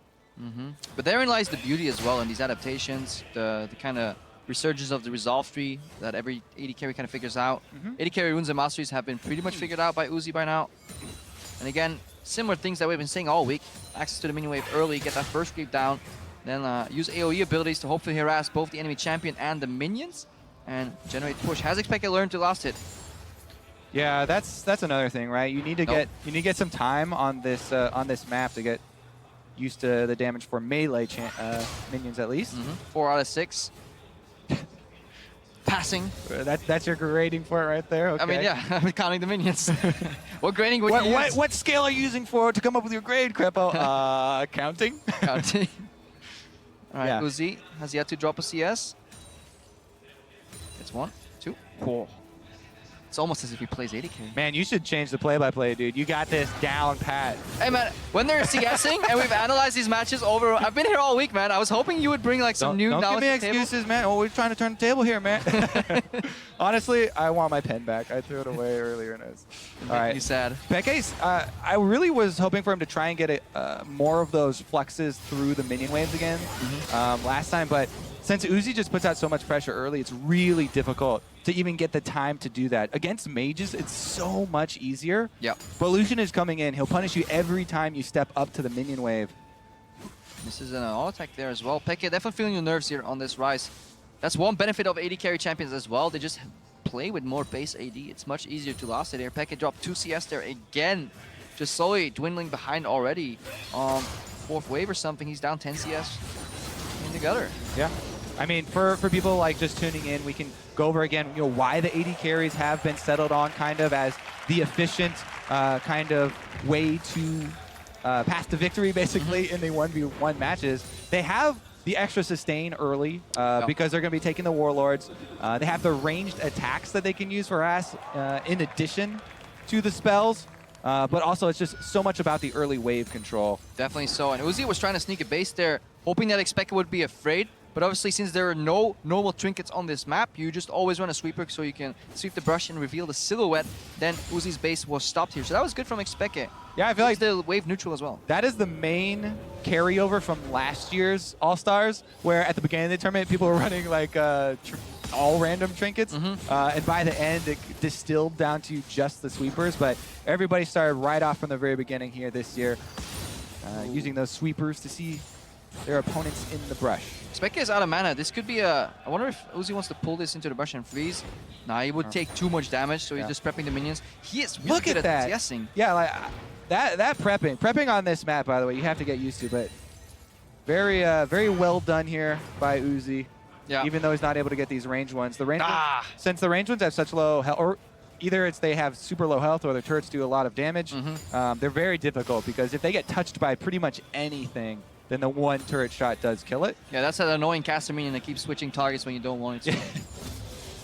Betrayed by the purple casters. I see you're wearing purple today, Kobe. That's unfortunate. Is that an omen? No. I literally have no idea what clothes I even put on each day. We have a stylist. They just tell you to wear that, put it on. Go dance, monkey. I get to choose here I am. I get to choose my clothes. I'm the advanced species. Oh man! We communicate. Actually, never mind. We're going down the wrong path here. As Xpeke has actually gained control, because this is a pretty interesting little turning point. Trying to push Uzi under his turret. We'll see if he's able to CS these range minions. Those are the tricky ones. And he saw one immediately, and then just kind of hard shove the other two, because those will get hit by minions. That's why he uses his Q right there. Get that one extra minion. Xpeke right now in a much better spot than he was last game. Only trailing 5 CS, and he is ramping upwards. Looking for those chains. Flux transfer does get the extra damage on Uzi too. And more importantly, every time he does that, he blows up the wave. And let's prep the all-in already right now. If we talk about the Rise mechanics, right? People want to watch this rune under the health bar for Xpeke after the Rise rework. He's charging up now. There you go. As soon as you get the full one, you get that boost of move speed plus the extra shield. And he's going to want to prep that before the one all-in does occur, so he can try and use that for the extra health plus maneuver away from the Lucian. Yeah, definitely want to use that. And with the pressure, Xpeke denying more creeps under turret. The viability of a CS victory is there. He has shown that he does more damage. He is ramping up on his all-in damage as well. And more importantly, he has his both summoners available. So things looking on the up and up for Xpeke. And he's going to come away with the actual CS lead now. So definitely a big turning point for him. If he gets back in time, which he definitely should unless he forgot something, he'll be able to clean these ones up. Does purchase boots, by the way. And speed is actually a rare purchase for a lot of people on this map. But definitely helpful for the to get in position for that all-in as well. Uzi may be nervous. We didn't see it, but his culling is on cooldown. So I think he double tapped it while leveling up. Xpeke obviously doesn't know that. He used it at Xpeke. I remember him seeing him shoot it at Xpeke. Okay, then I'm just blind. Okay. Definitely not a fault when you're casting, but he's up soon enough. All right, he's prepping the fluxes. Uzi not stepping close to him. Ooh, that's good for Xpeke. A really good start here. Minions don't really get to him early. He's just trying to get a summoner spell out of the way right now, by the way. Oh, that was really good sidestep there by Uzi, not walking into the predict Q from Xpeke. So hard to play against. That alone can tilt the player, by the way. When you know somebody would normally step into a direction, eat your Q, but a greater player just stands still. I mean, the levels of mind games, as you get to the higher levels, right, you expect them to be this good, but if they're even better than that, they're going to not even move at all. And I don't know. With Uzi, it's incredibly difficult because he does change it up. And we may actually see Xpeke shift gears to potentially the first turret victory. I don't know about that. Another culling, another... Xpeke basically hit in the same spot of that brush. The angle there not going to be helpful for Uzi, and Xpeke taking over, representing for the mage players here, and actually bullying the AD carry, putting that CS pressure on Uzi. All right, he has Realm Warp. We don't have the minimap, and due to technical difficulties of one of our casters. We are not in game, so we need to just track the we need to track the Rise in the top left to see if he rune warps or realm warps rather to the middle of the lane. He's using it, so he's coming. Look at that efficiency. Maximize that speed. Is it worth a point for that distance? Okay, he's just using this one. We want to set up the minion plate later. He's using this one. He knows it'll come off of cooldown when he needs it for that spectacular minion transfer. That would be actually sick, because this is looking like a CS battle. Yeah. I don't know about that Q, what the explanation was there. Lag. He's also, you know, we talked about the mind games of dodging skill shots, right? You throw a couple here and there. He's looking for make your opponent think he's wild. Yeah, he is. Looking for a little bit of zoning here. He pushed, he pulled the wave. Look at how the first melee creep is dying much faster on the blue side. It's because Xpeke just did that minor tweak on the minions, pulled them in the brush, made them focus the same target, and now he's going to proxy zone. Remember, if he does not auto-attack, he will not get aggro from these ranged minions. Did see that a whole bunch during the lane swap days, and still a lot of the times during, you know, bottom lane, if you get the proper recall off. But Xpeke is still, you know, going for the CS, keeping those up. So eventually it's going to get back towards Uzi. Yeah, once Uzi gets close, he can actually start challenging CS. Good trade by Xpeke here. Has belly control as well. Once Uzi gets close to challenge CS, Xpeke immediately turns the tides and uses the minions in an aggressive manner. 82 CS to 68. Xpeke is going to do it. He's crushing it right now. The turret's even getting in danger. Just has to be careful. Culling is the only way out for Uzi. The people's champion here, Xpeke, he even gets the culling down there, only losing like 75 health in the exchange. Xpeke is setting his focus on the minions. I think this is the first time the crowd in France is not going to hate a CS victory. 89 remain. The turret's low as well. Barcelona, France. Oh, the turret's gonna go down. He gets exhausted. He got summoners out. Barcelona, France, Barcelona, Spain, Kovico. The turret's low. What's he going for? One more shot. Turret dies! It's not a CS victory, so the crowd likes exactly. Barcelona, I was trying to figure out where your France came from, and I was like, what? Xpeke's got fans in all countries. Worldwide icon. Yep. Yeah, he actually surprisingly did a lot of damage to that turret. That's bold though. He had all the control. If he miscalculates one auto attack there, and that turret survives one more shot, he could die. But that was beautifully played from Xpeke. The moment he realized he was in control, he shifted the momentum and started just like you said, spell fluxing that wave and just AFK pushing with the Rise. That's gonna eat a ban in the next game. 1-1. We come down to the last game in the best of 3. Xpeke versus Uzi. One mage victory, one AD carry victory. The tension is definitely building in the building. I think this is where you challenge Uzi to an Ahri mirror match. Yeah, you could do that. Orianna mirror match. That's boring. I don't think that Uzi is going to deviate from AD carries, though, right? He has been the kind of stone cold killer, not deviating at all, going for those grindy victories. And he actually got bested here, so maybe he bans Rise. We need to go back over what the other bans were, because you still have to ban Syndra. I feel like you still have to ban LeBlanc. I think Rise is much more of a threat than probably even Syndra at this point, because it's just point and click snare is just so hard for AD carries to deal with. I think maybe a good Lucian can not play, but you do need a lot of macro dodging. I think that we have come to the conclusion that Rise should be off the table, so it's just a matter of what else he's going to give up for it. Yeah, and in worst case, then he gives up the Kennen, which is kind of a low skill floor champion versus AD carry, so we need to see. There's only 3 bans for Uzi.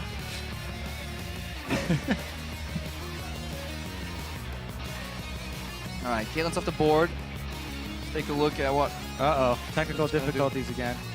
Hate it when that happens. Rise ban off the table, no surprise there. Taking their time right now. Bans came much quicker in the first game. Xpeke 1 game away from representing Team Ice in the finals of the 1v1 tournament, where there are 250 points at stake for the first place, 150 for the second. LeBlanc banned out, Rise off the table, just like you were saying. I think this may end up with Xpeke playing Kennen, where the next ban is going to Syndra for Uzi. Cassiopeia, okay. So he does leave the Syndra up. Will Xpeke go with the Syndra? Dirty champion 1v1, but you gotta spike extra hard at level 6 if you're Ilaoi, because the tentacles give CS. AP Shaco is actually insane right now. I'm not quite sure about this map, but definitely very strong in 1 versus 1. And in solo queue, especially on the enemy team. Yeah. Never on my team. But typically, whatever they're hovering right now has not been the last choice. Oh, so we're just going to have to wait and see. Just filling time. Yeah. Let's return to the France thing, because you mentioned France, and that's why I said right before I said Barcelona. France. Oh, friends. My bad. Okay. My bad, Kobe. I can't speak, okay? Wait to rub it in right there. Well, I was sweating. I was like, oh my God. Why is he? All right. No, the Syndra mirror. Yes. All right, good. I'm glad we settled that. I had to clear my name afterwards. Oh, can you pick up enemy spheres? We'll find out. Hopefully they'll have a test of it when they hit level 2. You know, one of those gentleman agreements. Or one of them starts Q, one of them starts W, and then feels like very slanted. Although W start is okay in this matchup, we saw it being done by players because it just seems more mana efficient to push the wave. It does more damage than a level 1 Q. Yep. So a lot of people do start that. The difference isn't huge, but definitely possible. Also, you can mess up CS with it. Yeah. So the CS battles are slightly more exciting in Syndra 1 versus 1. Imagine if there's like both players are 94. They're approaching, they do perfect CS, and then they yoink away the cannon creep that they need or something. They each have the other one. They're waiting for him to throw the last minion. Throw it as far away as they can from the map. The victory comes down to who times the end of the cooldown better. All right, let's see if there's any differences here. I expect it to be incredibly similar. Taking a look at Xpeke first. Magic Pen health, MR, and ability power, obviously. So he's playing just like the generic AP tank mid lane page. And on his masteries, 12-18-0, so no resolve. We can look at Uzi. Uzi is running the resolve. He really likes the efficiency from the resolve tree. So Xpeke should be dealing slightly more damage, you know, with those 12 points in ferocity. Uzi should be kind of more sustained. That's the thing. The thing to me too is that Feast is also very good sustain, and you do get that in that first offensive tree. Ooh, and there's actually a big difference here. We're looking at hybrid penetration runes from Uzi, running some lethality and magic pen, flat health, more AP, and also on his blues he's running 3.0 mana regen. So that means his glyphs are entirely based around mana regen. So Uzi is playing the sustained 100 CS style, whereas Xpeke, we're looking for the all-in. And you can see it in the early playstyle as well. Uzi did start Q, start spamming it on the ranged minions to get control of the wave. He's still playing this like an AD carry, right? Yep. Getting wave control first, then going for harass. Whereas Xpeke started with the W. Uzi was able to dodge it, so he didn't land the first one, but went for harass over wave control. And this is the same thing as we see in a lot of mid lane matchups. So wherever you walk up for a CS, you can expect to get Q by Syndra. That's why Xpeke is dodging a lot of these. He is used to playing versus Syndra, so that's in his advantage. Ooh, good sidestep by Uzi, aggressively stepping forward. Yeah, good predict got on the auto Q. though. There's a lot of minions on Xpeke here. Uzi is obviously doing really beneficial trades in the fact that he's hitting Xpeke and the minions at the same time. That sidestep was beautiful though on the W from Xpeke Syndra. Xpeke with a single minion lead at the moment as well though. Sometimes when you're so caught up in pushing, efficiency goes out the window. It's so important to keep that minion wave pressured. Also, health is almost more important than mana right now. Xpeke also has the mana lead. The problem is for Uzi is that he's traded his glyphs for 3.0 mana regen per 5 seconds, where you could have had 12 magic resistance. That feels like a very poor trade. I mean, it's definitely going to hurt him in the actual trades of damage. And he's going to be the one first forced back to base because of it. Double Thorns, double Potions, something very often overlooked in the early levels as well, the value of Potions. All right, you can solve that creep. Yeah, you're just going to pull it. It's really hard to judge whether the melee minion is going to be finished off by the turret. It's about 60% almost. Yeah. And it needs to have to survive. That's why Uzi pulled it out. Use some mana, but immediately pops the relic. That's level 4. right, this one is going to be for all of the marbles as well. Yep. Remember, once we get to level 6, the potential of the unleashed power. Yeah, just keep looking at the spheres as well. Hitting the level 6 spike early is going to be important. Xpeke will likely have a mild experience advantage if the waves are neutral. Problem is that Uzi is pushing right now. I really do like that it's going to be very skill intensive this last duel, right? It's going to be all about who hits more of the skill shots. And you generally want to start with the W for the slow, so it makes it much easier to land each consecutive Q. But the stun does land for a good Thunderlord's trade by Xpeke. And I think he dodged the slow on the way out. Yeah, but on the back end, Uzi reacts pretty fierce as well. These guys are really good at sidestepping each other's E's, but as they set up for a Q, there will always be the counter Q mid-animation from Uzi. Yep. And now it's a race to level 6. Because remember, ulti can come out of exhaust range, leaving only barrier as your defense. Xpeke also, even with the boots, Uzi getting the better of the health trades here. Yes, because it doesn't matter for Uzi where Xpeke is moving. Uzi's just waiting for Xpeke to walk up, go for the Q, and then mid-animation, he answers anyways, looking for the more efficient trades. Tanking a bit of the minions here. Group up as well. Uzi likely basing off of this.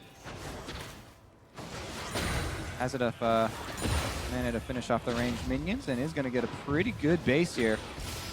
See what the second purchase is. If he decides to go move speed as well, you know, for dodging one of those crucial W's. Surprised Xpeke did not go for a sweep stop there. Knowing he had, yeah, it's too late right now, Xpeke. Knowing he had double relic available, if he got that stop, that could have been a really powerful game-breaking move.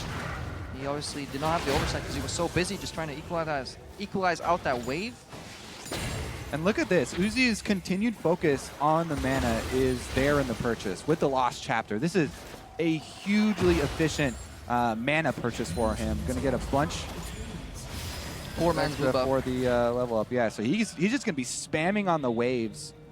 I'm counting on that, whereas Xpeke is going with the combat power level 6 duel. So the only way that works out in Xpeke's favor if he can get good trade and then zone Uzi off. Uzi keeps basing here. Pull up a minion, base, reset, because by the time he gets back, he'll be in a good spot. Good prep from Xpeke. Yeah, preps 1 minion with auto, waits for the turret shot on the remaining one, and then fires everything off. The minion advantage there for Uzi is pretty significant though, because of that really quick shove. And it's really hard for Xpeke to generate any sense of denial. That's why he's going for the fast push. Don't want to freeze here because Syndra has really long range. Can always get access to the creeps. Looking to generate push here. Maybe aim for a turret victory. Who knows? Doesn't get the range ones there, and Uzi is going to be able to pick up most of these. Increase the CS lead a tiny bit. Yeah, Xpeke. Now it's dodgeball, Kobe. Losing that a little bit. If you can catch a sphere, you can dodge a wrench. Well, that makes total sense. In France. In France. Uzi also with the no magic mantle pickup. While it's not quite as much magic resistance, it's very close, and it's going to give him similar combat effectiveness. So with the extra damage from minions, that more than makes up for the difference there. Oh, just really good by Uzi. Denying more minions. Could have gone for a little Thunderlord's cheeky tap there like Xpeke just did. Yeah, Xpeke shifting focus. He knows he's down on the minions, so he is pretty low on mana as well. If he keeps going for CS, I think Xpeke is going for a push into base here. It almost has to be, because he knows he's going to lose the minion game. And he may actually just spec into like an elixir or something, just all in, know that he has about 20 left. Immediate reaction by Uzi is the sweep, of course. He does not want to let Xpeke base, and he is actually going to stop him if he knows. Now. All right, he's going to go back, because you want to be on the maximum item efficiency as well for the last fight. He knows Xpeke is going back. Oh, cancels it. He's going to push one more wave. Yeah. Solidify that CS. He knows it's coming. He needs more, I guess, gold to just get the more. He knows it would be helpful to be able to check gold right now. Yeah. Generally, gold helps buy items. Things brought to you by the Colorcaster team. All right, we're coming down to the wire here, as the CS lead for Uzi is going to force a fight from Xpeke. Yeah, they keep basing. Just one more item. I mean, you need as much combat effectiveness as you can possibly scrounge together. You know that the window is only a couple more waves. I mean, Xpeke he went for the Lost Chapter instead of more damage. So maybe. Yeah, I think it's too late for that buy. If he gets a good trade, he wants to maybe get Uzi off the wave. Oh. Maybe Uzi proves to be too tanky. I mean, it is impressive what Uzi is doing here, right? He's taking the mage versus the...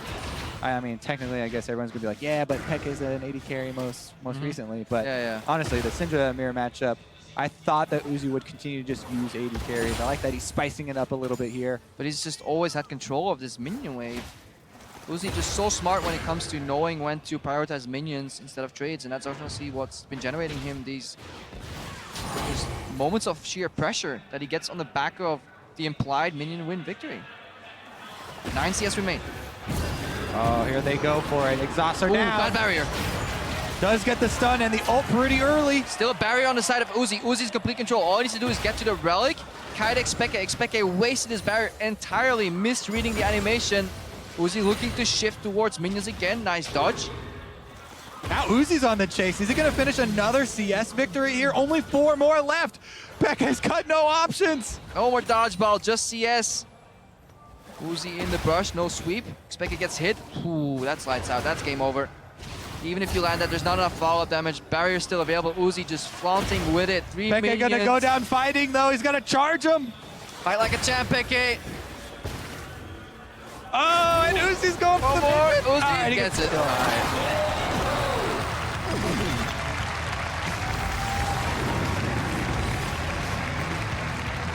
All right, whether he's on an 80 carry or a mage, he still has the calm style. Get CS pressure first, force your opponent to take a bad fight. And again, resolve, defense. What he lacked in defensive capabilities from his runes, he made up in masteries on the side of Uzi. Definitely good showing there by Pekka, though. Did take the victory in the second game with Rise, showing he can go toe-to-toe. And what a great all-star event for him. Yeah. Made his fans proud, rather, both in Spain and in France. Exactly. Meanwhile, 50 points for Team Ice for making it to the top 4. Definitely. And meanwhile, Uzi, that's a guy, he's got his eyes at the very top. He is looking to take the crown because he's one of those guys, his reputation has been that he is a lane bully. He's such a good 80 carry, and he definitely wants to prove it here. This would be something, like he said, that would validate that reputation. Yeah, especially the loss rate here. Xpeke is basically offering himself up to the please, gods. Just to kill me. Don't do it with the minions. Don't do it dirty. Don't do it with the CS. Fight me like a man. Xpeke all right, goes the down. Valhalla with Pekka now. He earned it. And meanwhile, obviously, Maple and Smeb should be ready then for the next matchup. They've been watching this 1v1 best of 3 here pretty intense. Oh, I'm going to do it. I'm going to get in there. Always getting into game. Spectate that. All right, they're getting ready. Hopefully, we'll see a Rise ban in that matchup as well, because it's been proving incredibly strong in the 1v1, despite seeing almost no play so far. I actually really liked the small amount of Darius that we saw. There was one window where Darius was popular. Like a couple of guys had a bunch of Darius practice or something. Yeah, with the ghost cleanses and stuff. And I thought it was pretty interesting taking this obviously all-in character to some of the matches and knowing that you have to go for it. And then there's mind games around, do I use my ghost to try and get the relic and the zoning? But yeah, are you a bad player playing Korean with high mechanics? Take Darius. Anyways, let's send it down to the stage to see what we've got next. Our second semi-final on Team Fire. He's the reason the LCK players can't sleep at night. The terror in the top lane, Smeb!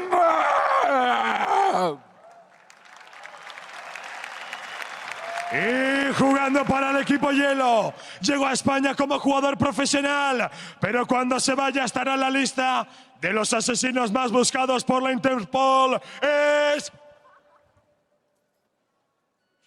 Maple.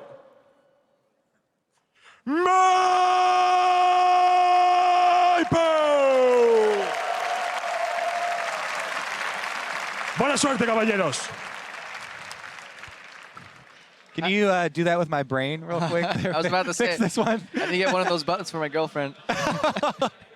Just kidding, I'm crippling. I was going to say, the follow-up to that is obviously easily, you don't have a girlfriend, Crepo. All right, let's keep going. So looking at Team Ice, I was just running the math here, and there was 3 players from Team Ice in the top 4. So even if Smeb wins and gets the 250 points in the long run in the finals, he will only tie It'll be 250 for Ice, 250 for Fire. However, if somebody takes down Smeb, it's going to be looking fantastic for the Team Ice players in the overall scope of All-Stars. Plus, a lot of the players have talked about it. In the 1 versus 1 mode, almost none of them care about the team factor. That this is almost all about personal glory. It's literally 1 versus 1. And Smeb definitely has that very high on his list. I mean, this is a guy that does not want to join SKT to play with Faker. Nope. He'd rather join any other team to play against him and be able to be the one to take Faker down. But that's something you say after you have not joined SKT. True. Which one came first?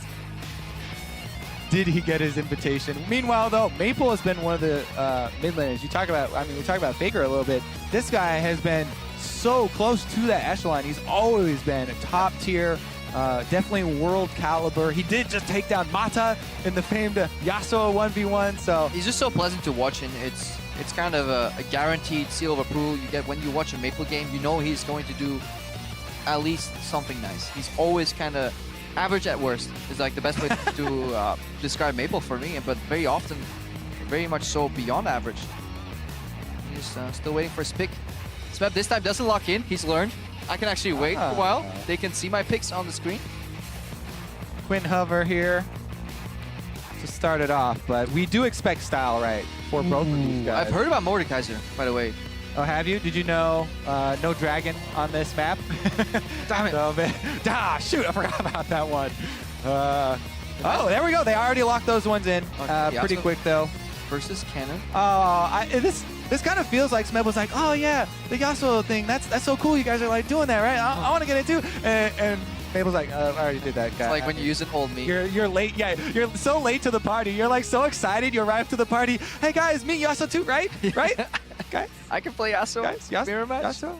Is the Cannon a great matchup into it, though? Because a lot of it is skill shot based with the Q. But if you can land an auto attack and then W through the wind wall, that's what you want to do. But I feel like Yasuo should be fine. I would definitely max my W as Cannon for this matchup. I mean, Shuriken, if you're super confident in it and you're going to be landing like the point blank ones when it charges on you, then yeah, but... W max is the way to go for Cannon top lane traditionally when you play versus melee champions. That has always been it. The only reason people shift to Q is because the range champions are just too far away. But yeah, you just get double value from leveling it up, just like you said. Not only does the initial arc damage go up, you can proc it again as well, proc it more often. Always love seeing Yasuo's, though, and despite all the memes from solo queue and stuff, I love Yasuo whether he's on my team or on the enemy team. He's just a fun champion to watch. I mean, as a support player who tends to go for kind of setup champions, Yasuo is just so fun to have in your team. Oh, yeah. I mean, I guess that it makes sense that we both like him because we're both the sort of setup roles. Because we're too bad to actually play the game. Yeah, exactly. Like, oh my god, look what that guy's doing. He's so good at this game. I'm helping. Exactly. I pressed Q once. Smeb running Dorns, much more efficient. He might actually go for a tank Yasuo again here. Let's see what he's pairing that Dorn shield with. I mean, these trades, wow, we can be like, oh yeah, look, he's losing. It's super early in the game, so they can just walk all the way back and try and get a recall off. Yeah, he's testing the waters, honestly. I wonder if he actually will, though. He's staying pretty late in the brush, and he's got... He definitely came out worse for wear on that trade. He's staying with the minions. Yep. Maple getting the early push here and the sustain from the Dorns. So Smeb kind of surprised by the damage from W start Cannon. Procs a shield immediately as well. That's good. That one auto attack from Maple depletes the shield for Smeb, putting him behind again. Definitely was one of the good changes they made to Yasuo, and they were looking for ways to nerf him. I like that they nerfed the time where the shield has to charge back up. Because that's one of the most annoying parts about the Yasuo, building that shield back up from moving around. Maple actually getting very good last hits. Yeah, definitely doing a great job here. Looking at Smeb also, his runes, he's running both magic resistance and armor, no health, indicating that his kind of having to defend against Cannon is twofold. You know, you can't just single spec into flat armor or flat MR like you can get into most champions, you know, that are very one-dimensional. The fact that Cannon is hybrid in its nature makes him so hard to play against. Definitely true, and Smeb goes in with the knock-up charge. Now can he get Minions out of that trade, though? Yeah, Minions tanking, good exhaust here. He had one exit creep remaining with the E. Yeah, so not so good exhaust. No. And he basically forgot about the approaching minion wave. On the side of exactly. Maple. You always have to keep that in mind with Yasuo. That's what makes him so tricky, right? You can use your own minions against you. Going in for another trade here, actually. They both do have Warlords, by the way, though. So healing up off of the minion damage. And it's definitely W Max Cannon because there's 29% attack speed on the side of Maple. So he really just wants to repetitively auto those minions like we've been seeing, generate that CS. He may drop a couple because his AD isn't as high, but he wants to control the wave and as many of these procs as he can to then stun Smeb as he goes in. And it is always so hard to get wave control against Yasuo if you're just relying on autos. Because as you can see, Smeb, jeez. I'm having a very good... That's fine, Kobe. I got you. I love the fact that he placed the wind wall when he's done CSing, places the wind wall, goes for undeniable Q poke, and then he hides the brush again, waits for that shield to come up again. Now he's trying to use his ranged minions. Yeah, cycle through. It's always just the possibility of an engage that's keeping Maple back as well. Good double asset with the Q here. Smeb showing some Yasuo know-how. I wonder if he does try and take advantage of the summoner spell discrepancy here that he has earned for himself. Currently, he's not trying to. You know, he's just shoving in the minion wave, trying to keep his CS up here. Yeah, and following that talk that we did earlier about the points, if Smeb falls here, Ice is guaranteed to win the All-Stars event. So he definitely needs to and not just the 1v1s, by the way, the All-Star events. Yeah. There's so many points in the 1v1 tournament. Yep, he will lose his right to play in the final for combined 400 points there. But let's see, we're not there yet. It's the first game of best of 3. Smeb is up 2 CS, but there is CS under the turret from Maple, and it doesn't matter how good he's trading. If he's trailing CS, Ken can control the game later on. Yeah. All right, let's see. No sweep from Maple. Keep on grinding here. Yeah, there's the sweeper, but not going to go for the rash. Remember, it is the focus on the minions.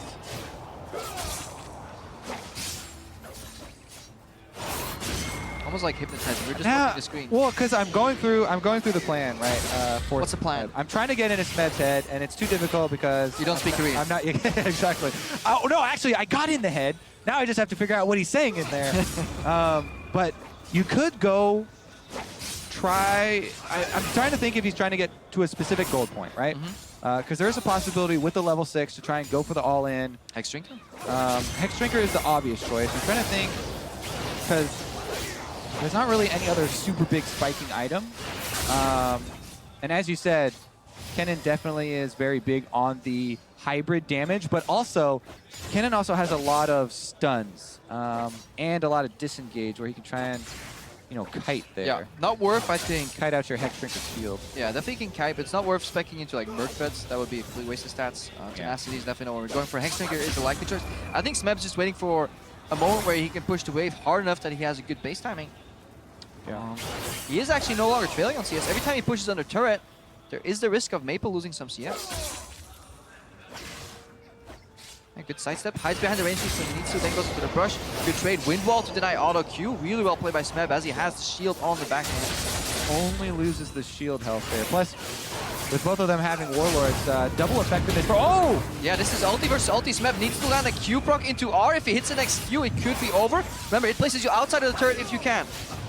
Okay. That's a good change they made to Yasuo as well, or maybe it was from the get-go. If you ulti somebody under turret, the game will place you as far away as it can from the turret damage. Will Maple expect it? Yeah, there we go. Dust Keeper to find him in there. Smeb was sticking around. And he's going to gain so much life off the minion wave, remember. Because Smeb has control of the minion wave and melee double effectiveness on the Warlord's lifesteal, that's why he's been sustaining a bit better than Kennen. But he has to go for, honestly, a really tanky build right now because he's down a summoner. Maybe in the chaos of that all-in, he didn't realize that Maple held on to the exhaust.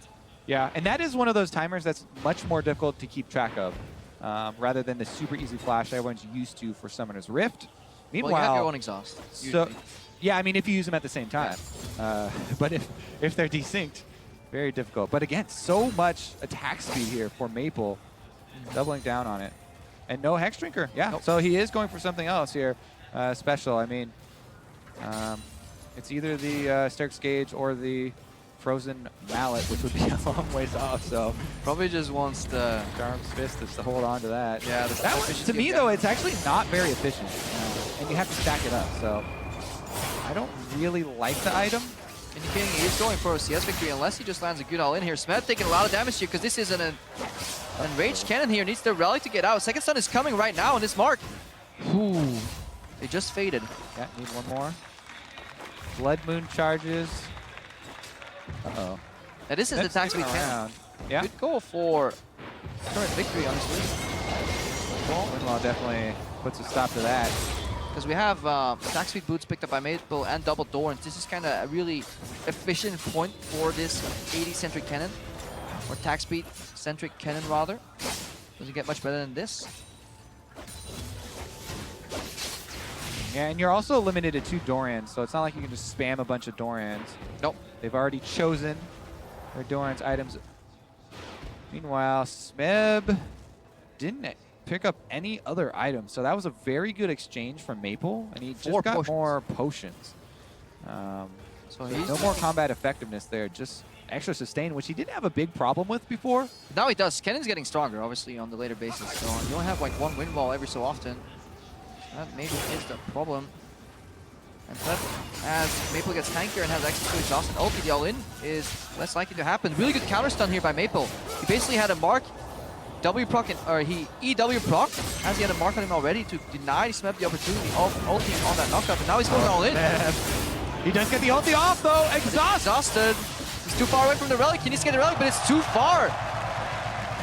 That is obviously the problem with Yasuo. The damage of the ulti lands at the end of the animation, which makes it incredibly easy to exhaust. And this is the second time that we've seen one of the players blow both summoners at the same time. For one. Yet be the ones to start up the exchange later when their opponent had the exhaust advantage. Yeah. And you know, like you said, sometimes you forget the opponent did not use both summoners at once.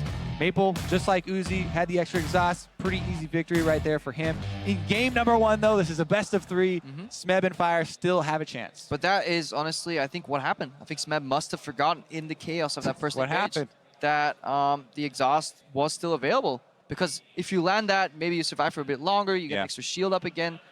It can all turn the tides. You can get to the relic maybe, but suddenly you're slower as Yasuo. Your ulti get negated. It's so hard to play Yasuo if you get exhausted right before you take that damage. Yeah, definitely agree. We'll see what he changes up for the next game because Maple definitely willing to go with those ranged champions into the Yasuo. And we'll have to see something different. Smeb said he wanted to win with style. The first part of that is you have to win. Win, yeah.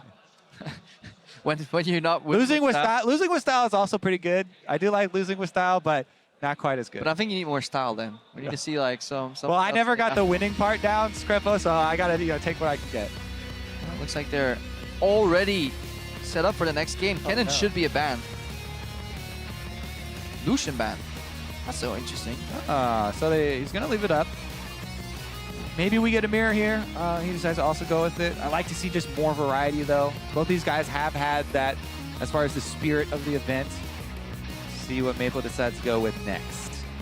I mean, this is the moment for Maple to challenge Smeb to a 1v1 in a certain funk champion. Maybe he's having the same problem. I mean, they do have mics. They can communicate with each other, but don't speak Korean, then you don't speak Korean. Tough luck. If only. I wonder, a lot of the Korean players do speak a lot of English, though. Oh yeah, so Smeb's English is I think it's quite good. Definitely advanced enough to say like 1v1. The champions. You can communicate the champions. Oh. Kennen locked in. I haven't seen their mouths moving, so I think he's just like, okay, he's probably gonna pick Kennen again, so I will too. It's the best champion remaining. It's a super strong 1v1 champion. Now, once you play this matchup, it actually boils down to really good E usage as well, because you can dodge Shuriken with E. It gives you extra resistances if you're about to get stunned. So if you're gonna be stunned anyways, you might as well put you in a kind of safety zone with the E active on. Yeah, and they can see they both smile there as they see it is a mirror match. And Smeb gonna try and stick into this one back against the wall.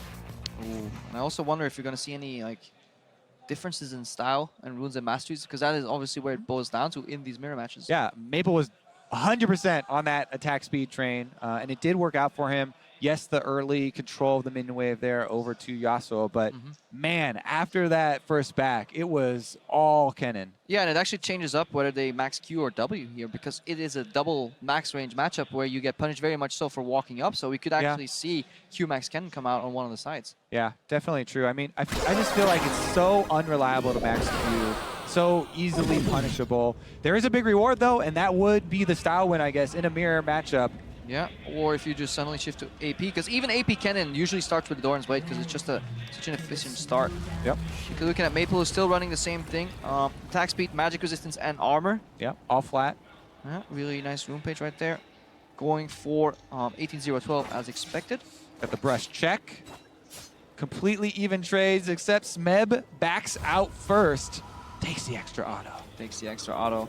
There is a difference though, because Smeb has 80 reds, I believe. Yep, he's running marks, attack damage marks, but he has less attack speed. So he should be have an easier time lost hitting, and the single auto trades should be slightly better for him. Yeah, and so that would be a rune page you would want to go also if you were going to go with the risky Q max style. If you're going to go with the W that we saw from Maple, then the extra attack speed definitely good to generate more of those. There's actually one little tweak. Smeb has reduced summoner cooldowns, which means if he can get a trade, maybe that's what he was looking for last game actually, because everybody is running either feelers or extra health regen, but he's not going for that insight where you have summer spell reduction. So if Smeb can trade both, up slightly sooner and go all in. Then that timing window is so small. As soon as yours come back up though, no matter where the minions are, no matter where he is, you have to force it there, or else you get no value. But let's just look at the normal laning pattern. Second wave, Smeb sitting on 6 CS.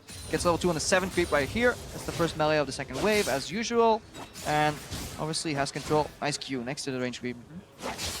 You can also see when they hold onto the charge up of their auto for W. That's when you walk up and you're like, bro. Step away. I won't? Think I won't throw this shuriken at your face? Alright, Smeb still in control. Wave's bouncing though. If you do not finish off wave per wave fully, the reinforcements will arrive much sooner on the other side. Missed a minion there. Melee one for Smeb though. Kobe would have landed that. My CSing actually isn't too bad. It's just that when I do play a laning champion, I have absolutely zero map awareness. Yeah. It's just minimap disappears. Jungler problems. I don't know if support have the same issues. Oh, I just can't CS. And I don't even try. Are they going to trade some damage here? Nope. All focus still on the minions, by the way. Smeb is really holding onto those marks for quite a long while. Yeah. Sat on that one for like 3 seconds. He seems to be okay with the wave bouncing. Could indicate that he's fine going for an all-in trade.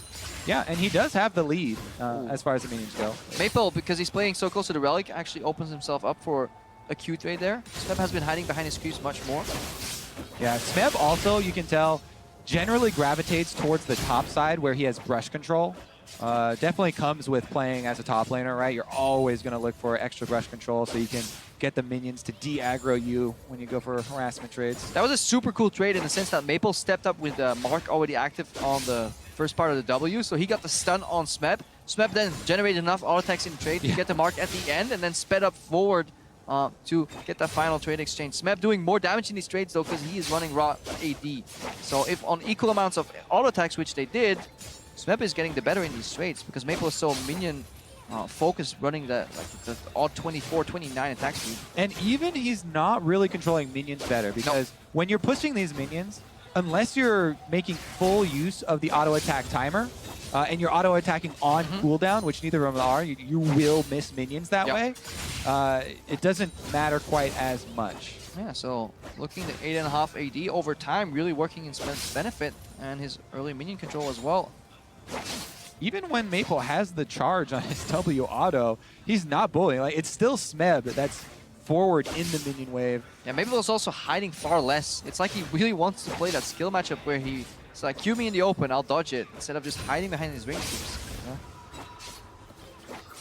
Looks a little bit more tense. Also, just look at the cameras of the two guys. Smeb looks, his arms are in, elbows tucked in, right? I feel like we're in like high school reading into like body language interpretation. Or like literature. Well, exactly, like, and Maple, he's so open. You know, this is how you signal to people that you are, you know, welcome to human interaction and you're a jolly fellow, right? That if you want to go into interviews, don't cross your arms because that makes it confrontational. I don't know. Smeb's right now is just fully relaxed. He's like, yeah, okay, another day at the office. Smeb's playing the endurance mode, and Maple is working on them traps right now. Maple's got wings, actually. He's like ready to take off. That's what birds do, though. They make themselves look bigger, you know? That's what you do. That's what I do. Crap on a bird. Went a bit too far at one point. Anyway, Smeb going in, Mark trade, stun. Ultimates, let's get him. Let's get him. Smeb still holds his ulti. Oh, the late ultimate goes in for the E-charge too. There's a barrier being popped versus the Ignite, and Maple gets access to the Relic. That's a mistake from Smeb. Should have went back and gotten the Relic. Is it what Smeb wanted, though? We talked about the reduced summoner cooldown. Next time, is it going to be Smeb as soon as they come up, forcing that fight? I love that he held his ultimate, because he had the upper hand up until that point. Could have honestly just disengaged and went for the Relic, based, and then forced an all-in onto Maple. What the mind game is here is you don't want to have your ultimate channeling for the least amount of time while you're exhausted, right? Because that damage you just want to get through, and so you want to wait either for the exhaust to happen early, then use your ultimate afterwards, or pop it super early so that they exhaust and then exit the trade. But we need to look for a fast push here on the side of Smeb. He needs to get this wave done, because otherwise, if Maple gets the upper hand right now, because he had 2 Relic stacks. Ooh. Also, we didn't go over the purchases. I mean, the boots versus the cutlass. Yep. The extra life steal there is definitely important, but when they're locked in to that, Smeb actually gets all in. Smeb low, but he has the E to get out. He has minions to help him, so he's comfortable in the trade. Minions. Cannon wasn't counting the charges on him, and Maple got the last activation. Smeb was waiting for his Q to come up so he could win that trade, because the Maple could never exit that trade anymore. The cannon creep would kill him if a Q connects. The problem was there was a W in the end that you just pointed out. Smeb had all of the control there, and he thought he just got too lax. He thought he had it in the bag. But Maple got him as he came back in for a little bit greed. Wish we could go back in time here and see. 2 charges on him, gets that stun, then he starts psyching up immediately. There's one right there. Nope. It's a W at the end from Maple. Exactly. You have... He waits in W range. He could have gotten out of W range there if he kept running back. Yeah, he basically was looking for a Q and then get the return stun and had the minions. He had minions on him. He also had the summoner timing advantage. But doesn't take the exit that's available, and that is going to be Maple moving on. Ice, take it. Ice, take it. You've done it. Europe has... Congratulations. Europe has shown up at an international tournament with no vacation memes. Fantastic. But it does go back to the ulti trade, because I think that's honestly the breaking point. The problem with us showing the killing blow every time is that the mistake's already done. Exactly. If Smeb backs off there to go to the Relic, I wish we could go back in time, play the match from that point, because I feel Smeb would have the upper hand, especially like you pointed out with the summer spells cooldown advantage. You always need to read the first paragraph and the last paragraph. But we only get the end stamp there, and that's really what matters, though. It is going to be Maple moving on. So it's all Ice from here on out, and now it's just about who's the best individual. I know Uzi really, really wants this one, as do the rest of the competitors, though. But yeah, let's take a deeper dive into the remaining players. Let's send it over to the analyst desk. Deeper dive, screw that, I'm gonna gloat. Ice, ice, ice, ice, ice. Yay. Go Team Ice. Go Team Ice. Okay, cool. All right, You guys did it. Despite all your feeding, we did it. Ice won. No, they knew, because Records, of course, let Smeb through, but he knew that there was so many Ice players remaining that there's no way he could have made it. Yeah. Well, I think if there was anyone Smeb was going to lose to, it was probably Maple. As I said before, mid-mains or mage players in general were really strong. And I think Maple is a pretty good mid laner, so he showed up. That victory is there for Ice for the entire tournament, but the 1v1 throne is, of course, still up there, and we're going to run through the entire thing. And just to clarify, Ice is guaranteed the all-star win. They got 250 points from the first place, 150 from the second, 50 from the third, fourth, so that puts them at 1,000, which is GG for Fire. But we'll talk a bit more about that later. Now we're going to focus in on how we got to the final for these two players. First up, Uzi. The first thing he did was he beat a LeBlanc with a Kalista. You guys talk me through that, because LeBlanc was kind of the unbeatable pick here so far. I mean, to be honest, I think LeBlanc shouldn't lose to Kalista, but Uzi he played just so perfectly. He pretty much hit every Q. He didn't get hit by chains, and then, he just went for the last hit, the safe play, and it was perfect. Yeah, I mean, Uzi is a player that just does it all so well. He has the mechanics, he has the game understanding, and I don't think Levi was one of the better LeBlancs out there either, so that kind of went all in Uzi's favor. But either way, I think if Uzi wants to win this final, he should definitely look to ban it out. He should, and he did have to cross Xpeke in that semifinal. We're going to take a look at all of those wins. The first one was Rise Up versus Uzi's Varus, and Uzi also managed to beat that one out quite handily, Pulse. Yeah, honestly, Xpeke's best bet when we take a look at these replays was to go for that Rise if it's open. Cassiope is okay, but she runs into mana issues. And Uzi, he's just so damn good. You can ban out 3 of his ADCs, but as these guys were saying, he plays so clean on the stage that he makes so few mistakes. Why was it easier against Lucian for Xpeke? I don't think it was about what he was playing against. I just think Xpeke played much better in game 2. He probably figured it out over time. Because if I remember correctly, when we practiced together, I banned it out always because that was my plan throughout the tournament. So he didn't really get to play too much against me. So This one is I don't think he knew. Xpeke lost in the mirror matchup, mage versus mage. I simply think it's because of Uzi mechanics. Like, no matter what he plays, his mechanics are like so on point. He jukes every skill shot, he hits every last hit. Yeah, Xpeke, of course, played a bit of AD carry as well, so maybe the mechanics from mid lane specifically got a bit behind, but Xpeke is out in front of the home crowd, sadly, but Uzi's still in also on the blue side, and Mata also got knocked out rather versus Maple, and you wanted to take a closer look at that because he'd been playing such a good Yasuo, and then all of a sudden, he didn't. Mata was the chosen one. He somehow managed to get everyone to play Yasuo against him, and then he had this honorable death against Maple in this 1v1. And honestly, his mechanics were kind of lacking in this one. Despite taking down some of the greats like Faker in round 1, he just didn't seem to have it in this one, and Maple just took it to him, and they had this prepared as well. Honorable death. Well, Mata is still having fun at least, and it's ice versus ice in the final because Maple went on to face Smeb, and it was all on the line for Smeb because he knew if he lost that he would also lose the entire tournament for Fire, and it was probably one of the highest level 1v1s these that we have seen, Jankos. Would you agree? Yeah, I have to agree. I think both the players played insanely good. I think this matchup though, Kennen versus Yasuo, I think it's in favor of Kennen. I mean, Yasuo just can't do much, just get W'd all the time. That wall doesn't stop the W proc, so it doesn't really matter, like Kennen just all-in him at some point. But this matchup though, this is a mirror matchup. Maybe Reckless can say some words about Kennen, AD carry? Yeah, I mean, I think Smeb played it out better, but as I mentioned to you before, I think on the first back it's really important to pick up the attack speed. Because for example, in the Kennen versus Yasuo matchup, the Kennen can just stun him like 2 or even 3 times in an all-in.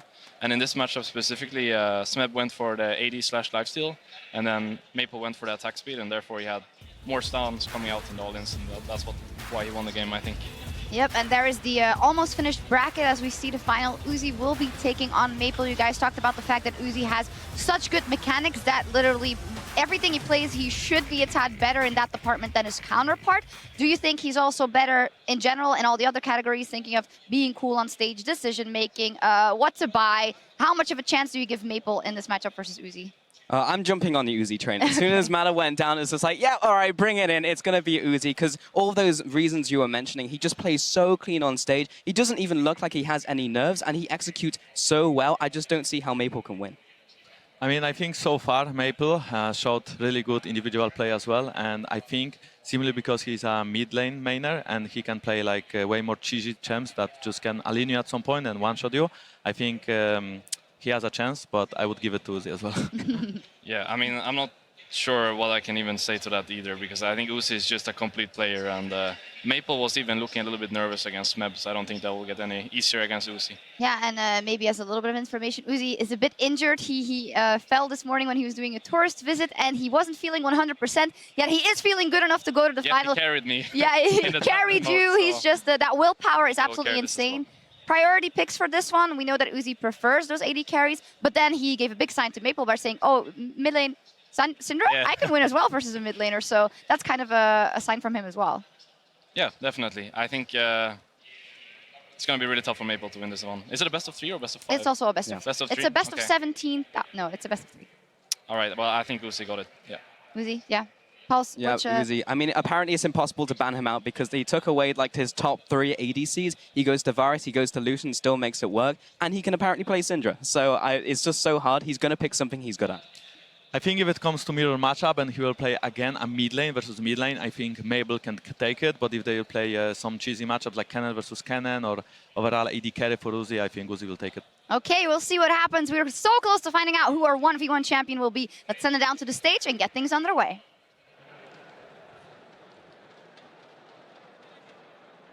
Hoy seremos testigos de un nuevo capítulo en la historia de League of Legends.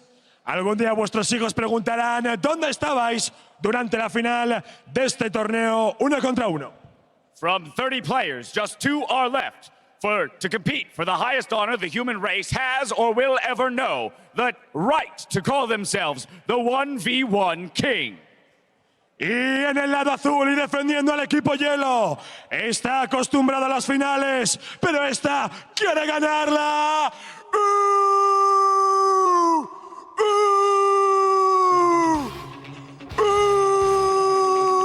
¡Sí!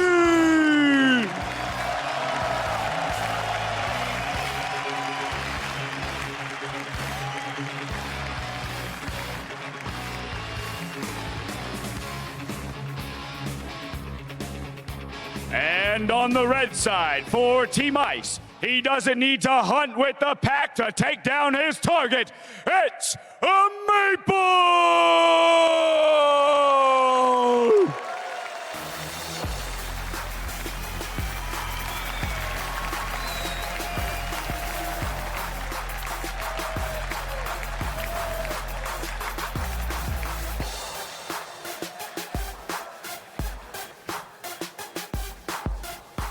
All right, gentlemen, take your positions. Let's have a clean fight.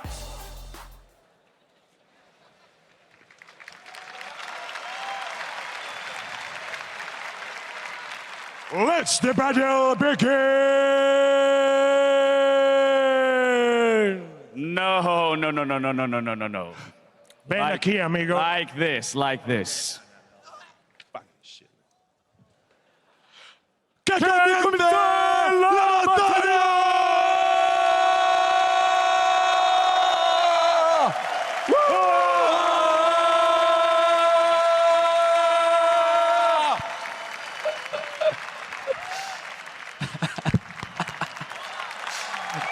I felt like they were doing a little fusion dance right there. Yeah. I thought about us like trying to join it. I was like, no.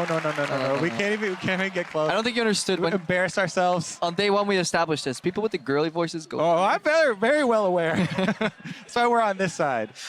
Ooh, I love the intros though. The swagger walk from Maple as he comes up. I really want to introduce that more in just like 5v5 games. Instead of just like all the badass Korean poses that they do all the time. I want more walk-ins. For an all-star event, like if every player had their own theme song when they walk down, like wrestling style, that would be awesome. Yeah, I mean Faker alluded to it at Worlds, with a tumble here and there. But I want some more creative walk-ons. Although they have been forced in the past as well, and they weren't always as as pretty to watch. Guys, obviously, since we had those players having to walk on stage for the kind of walk-in ceremony, they need some time setting up, so we'll have to fill for a couple of minutes here. But Uzi versus Maple, Kobe, what you thinking? I mean, this is 100% serious mode, right? Kennen obviously has already risen to the top. Definitely going to be a ban, I think. And then Uzi, you're going to have to go down the chain of AD carries. Even though he was willing to play a mage, I still think you focus your bans on the AD carries for him. And that's the problem I have with these establishing AD carry meta. They're also similar in what they do, that they don't really excel at a thing, and they're actually weaker against a lot of mages. And now we've Except seen... for Caitlyn. Yeah. we see, okay, you better... Yeah. It's not an AD carry, just like a hybrid AD carry trap spawning machine of death. But you have the Kennen, which is strong, the Ryze, the Syndra, and the LeBlanc. Those are 4 picks that can all single-handedly just beat out AD carry stylistically, no matter which one you pick against them, except Caitlyn. So what are you going to do if you're Uzi? You're so likely to end up playing a mirror matchup on a mage. Yeah, I mean, it's probably going to happen. I have to say I was impressed, like I said, with his Syndra play. So it might not be the worst thing in the world. But I do hope for some surprise picks. I don't think we're going to get those at this stage of the tournament, though. I mean, technically, Ice is 1. There's 2 ice players in the finals. That's true. They could open up for like a fun. He literally said, "This award means a lot to me. I need to win this 1v1." Did he say that with the knowledge that Ivern exists? I'm just saying, man. Ivern mirror match. Ivern would be hilarious. Actually, if they agreed to both play Ivern and then just let their daisies finish, duke it out, whichever daisy wins the fight is then crowned the champion. You can make. I feel like that would be. Yeah, that would be great. You could make a boxing ring with brushes. Fight, daisies, fight. Stop Golem abuse. Yeah, we're just loading up, guys. 1 more minute should be all it takes for these guys to get ready. I think that would be nice to see. Highly unlikely, but with the fact that Ice has kind of won the tournament, I have higher hopes of still for a creative mirror match. It would be fun to see these guys duke it out on champions we haven't seen yet, because we know how Rise, Kennen operate at this point. Yeah, and I think these guys, both of them would be open to one of those agreements where they, at least maybe if it goes to a game 3, try and have a mirror match or something. But they are smiling. Look at Uzi. He's pretty happy today. He's always happy. Yeah, he's okay. Not always. Not always happy. I've seen him break a keyboard. He's not always happy. That was Vasily. But yeah, Vasily broke more than a keyboard, Crepel. But yeah, Uzi generally happy. And Maple up for 1v1, so I'm crossing my fingers. And if not, we'll still get a really good finals overall. Best of 3. Yeah. I mean, what it comes down to is both of these guys are very, very good. League of Legends. At League of Legends, yes, exactly. Both in the 5v5 games and the 1v1s. We're running out of steam here because I feel like we've explained that you level up to 2 on the 7 creep. That minions pushing is important. You're not working hard enough, Craig. You got to dig deeper, okay? Find the 1%. The Krugs are different now. Why don't you start doing about that? Last time I heard you talk about Krugs, they didn't explode into a bunch of little mini dolls of Krugs. There's no Krugs on this map, man. Makes me sad. There goes half of my casting repertoire. People aren't playing Bard, and Krugs aren't being taken. I'm out. Just like, that's why I become the play-by-play. Oh no! That's all I got left. No! This is not Crepo's meta. We patched him out. Once we get that final zoom shot, it means the players are ready. Heading into game right now. Picks and bans first, obviously. Rise off the table. Kill and banned out. Who would have thought? All right, and we're in the game as well. We'll be able to track the skill ups as well as the masteries and runes for both of these guys. And yeah, I think, yes, number 1 is probably going to be super serious mode. Maybe we see multiple Kennons. As of right now, they are following that same line. I think, ban the mages against Maple, ban the 80 carries against Uzi. The mage that does get through, I mean, Cassiopeia as well. I mean, yeah, whichever one you want to classify Kennen as. Is it a bird? Is it a plane? It's just a cannon. Varus gets taken off, so 3 of the most played champions for Uzi get taken off the board. It is the closest thing to an 80 carry that is also a mage. Yeah. Is the cannon. Maple locked it in already. I don't expect Uzi to do any sort of last-minute swap here either, so looks like we will have another chance at the Kennen all-in. And just like they were talking about on the desk, when you're locked in for the all-in at the end, the attack speed buy that Reckless was talking about for the first one definitely did make a difference. Yeah, not a big fan of the Cutlass, honestly. It feels just so meek. Yeah, the purchase I definitely like for attack speed, but as far as the runes, I still stand by Smeb for the runes, the attack damage for the marks rather than the attack speed for marks. But Uzi does do a last-minute swap. The only problem is you can't hop out of the way of the W activation, and it's gonna be difficult. But you have strong trading early with Lista as well. It feels like a really tough matchup. Not worth running cleanse either, because you just barrier and exhaust such strong summer spells. Yeah, I mean, that's the thing, right? You can get, there's a chance that you get multiple summer spells off with a cleanse and one of the Kennen stuns off with the cleanse. But when you're stunned, barrier is just barrier is such a just so much. spell. Exactly, the value is 100% there, and you know when the damage is coming. They even smoothed out the Kennen damage for the ultimate to make it easy to predict. So, yeah, he's probably going to stick with that. He does a second to change it, but barrier exhaust there. These guys, the only pod left on stage. They got rid of the other one. 2 players enter, 1 leaves with the title. And remember, this is also a best of 3. Mm-hmm. Did not bump it up to best of 5s or anything for the last one. Yeah, Shox was joking about a best of 17 1v1. Jeez. No thanks. Let's do an A through Z mirror match. That would honestly, that's honestly the only way to determine who's better holistically at League of Legends 1v1 map. A to Z mirror match coming to you soon, next year. This is where we decide that we do not let Kobe be in charge of All-Stars planning. Uzi 18-0-12 as expected.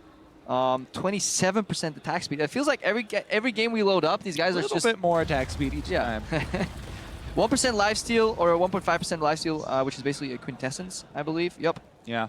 And honestly, that's the other route, right? Instead of taking both armor and magic resist, you say defensive are out. I just load up with attack speed runes, even though they're less efficient. Maple 29% attack speed. It feels like it's like a kind of gun show here. Just who can bring the most attack speed to the party. He, on the other hand, did go with the armor. So he's still sticking with armor yellows there for the flat 9. Obviously, there's not magic damage that he's going to have to worry about there when no supports. Yeah, and there is the argument in a 1v1 trade, is armor better than health? Some people say. I know Freak is very adamant to saying like it's about the health being better, but the problem is if you run armor, you can, or the solution rather, is that you can tank minions much better. And in this 1v1 map, there's going to be a lot of minion damage in these trades. That's why armor is slightly beneficial if you're just looking at 1v1. Yeah, I mean, it's interesting to get pretty deep on that discussion because the value in the super long trading doesn't cap out for armor, and you're going to get more. Uzi goes in there for the trade, and Maple, happy to take it, does get a bit of the better, but remember, it's all about the minions at this stage in the game. Yeah, if you're Kalista, obviously you can't proc your Ren from very far. You never want to do it unless you execute a minion, because not only does it extend the range at which all these spears explode, it also gives you the reset whenever you kill a minion. And it's very null, just in case people haven't seen Kalista in a while. So with Eon cooldown, you just lose the 1v1 immediately. Spears here from Uzi as well, and you can tell Uzi has been one of the guys that has that 215 spawn for the relics down and always plays for it. Ooh, the Q misses. That would be really close to putting Maple in kill range. This also means that Uzi no longer has E available because you can see there are no new spears appearing in the creep. So Maple will know exactly when the Ren becomes available again. Yeah, that's a really good indicator. You know, plus the fact during that trade he had 3 ranged minions on Uzi, so taking a risk there. He's going to be able to get this wave all the way into turret, but Maple has the potential to pull ahead here. Yeah, obviously in the longer trades, the only resource that Maple needs to look for is that health. Uzi low on mana as he misses yet another Q. Could be crucial. Maple gets the level up, goes for the trade. Gets a stun, double exhaust. Ignite as well. And once again, Uzi pulls away with an extra summoner. Every single one of these early trades, he's always held on to one extra summoner. He's so calm in the approach here, just knows the limits of these champions, know that with an exhausted cannon and all the abilities on cooldown, there's no reason for him to really, you know, play too carelessly. Holds on to the barrier. Now Maple's in trouble, because Uzi got him more mana from that relic, and he's contesting the next relic spawn right now. And he loses. Rushes for it, takes a huge chunk of damage in exchange, and that's going to be Uzi pushing one more into the turret. Uzi running low on mana every time he executes as well. I think you need to rend like 2 minions for it to become mana efficient. Yep, got to get the multiple ones. It's honestly so satisfying to watch Kalista CS. I just kind of get lost in thought. Forget that I'm actually having to cast this game sometimes. Counting spears, waiting for the Q to try and run them through. Yep. I love this harass pattern from Uzi. Always gets a single spear onto Maple, really making those auto attacks worth it, and then resets with the Rend stacks.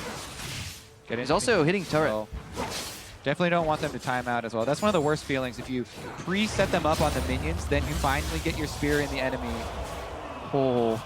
Uzi's so calm. He doesn't make the mistake of just trying to get the Ren range. He knows exactly when Maple's out of range, and he just keeps the Ren stacks up to get through this minion wave as soon as he can. You know, if he failed that Ren right there, it could have taken him like 5-10 seconds longer to clear through this minion wave. Instead, he just gets the fast base. It pushes in, denies a couple more CS against Maple. Very large CS lead here for Uzi. See if he, you know, what type of purchase he decides to go with here. Since Maple is so attack speed centric, it has to be the boots too. It increases your leap range. It's such an efficient item on Kalista because the hops in between are based on boots tier. not on which ones you buy. So tier 2 boots give you better hops. Yeah, I mean, it's kind of like Uzi plays the style where he allows the enemy to be the one to engage, but he's going to then like use the enemy's momentum against him, right? He's going to be able to have attack speed boots as well to stay in the fight, stay there toe-to-toe. Level 6 actually for Maple, though. Pretty big spike. Yeah, that's actually a really good point you bring up there. We have to remember there is no ultimate available for Uzi. It's just another level up here. He's trying to leverage these minions here. Yeah. Maple can't actually auto-attack. Look at he's hopping, dodging the skill shots. Look at Maple's usage of that brush, though. I mean, just every time, microing right back into it, drops the aggro for a second, does take one round of auto there from the minions.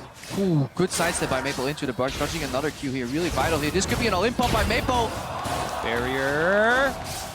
Oh!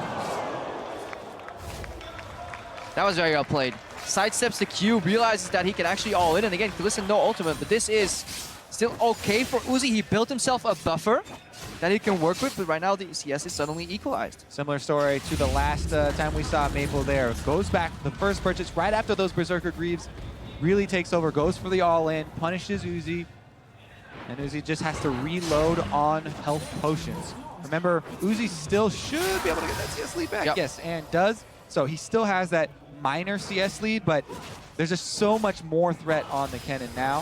He's going to have to wait for the ultimate to come back up, but now it's actually his advantage. Since we talked about the desync summoners, Uzi, you know, talk about, oh, he cautiously holds on to the extra one. Now he's down the barrier, so. Ooh, I was hoping Uzi would kind of queue through the cannon creep and latch onto Maple right there. Would have been pretty cool. I think Uzi may actually look for turret chip here. Well, going for LCS. Look how he's spacing out. Dodges the Q. That's big. That means no stun unless Maple uses E. That was actually really crucial. Because the second the Q's out of the window, the only way Maple stuns is if he connects E. And the problem is if he pops his own lightning rush, Uzi's just going to pop the Ren, slow him down.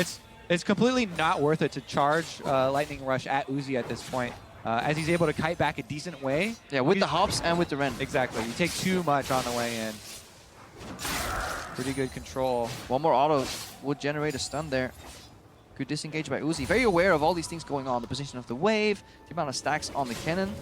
It turns out Kennen is a pretty broken champion, 1v1. And Maple is still carrying away this win. Yeah, extremely tight race here. Whew, between the Blood Moon champions. Actually, the third place was Blood Moon as well. Blood Moon Yasuo versus Blood Moon Kennen versus Blood Moon Kalista. Uzi will be able to get the last three. Yeah. Because they only take one hit. Minion shouldn't be able to mess that up. And he comes within striking distance. 64 or 66 CS rather. That's a tongue twister. Maple had the advantage. I'm so hung up on the friends one. God damn it. Leave it behind, Kobe. We have spears ready. Oh, I thought he was going to throw the massive carryover. Yeah.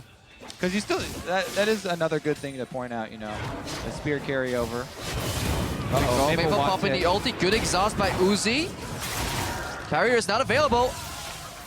Has to hop directly backwards, though. Oh. Maple now has the minions to tank. Great hop by Uzi. So close to running right back into that shuriken, but does not take it. Now he's got a lifesteal backup with the Vamp Scepter. Uzi has the advantage for sustain. Oh, beautiful Ren execute for double harass here. Maple's looking very pressured. That one.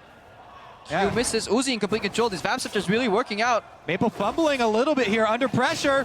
Look for the spears. Look for the reset. One more auto attack. The minion's going to pop. Maple's going to pop as well. Uzi strong. Barrier comes up. Maple's so close. Oh, Uzi launches it! Oh, Maple! Uzi had to back out because the minions, the ranged ones were on him. Maple with the Warlord's lifesteal on the melee there as well. He's got to watch out for the spear. This low health Warlords is just generating so much. WQ is enough with this turret dropping as well. All right, back down. He's going to get his recall off. Yeah, it's going to force an all-in. At this point, there is 20 CS remaining. Uzi could brute force turret here, but it's too little time. Oh, I love watching him CS. His rend is still up after all that. Yep. All right, this will be the last purchase. Everybody's yeah, look at him. They're smiling. This is one of those nervous last. Totally planned that. I totally knew Warlords would keep me alive right there. All right. Straight back to business for both of them.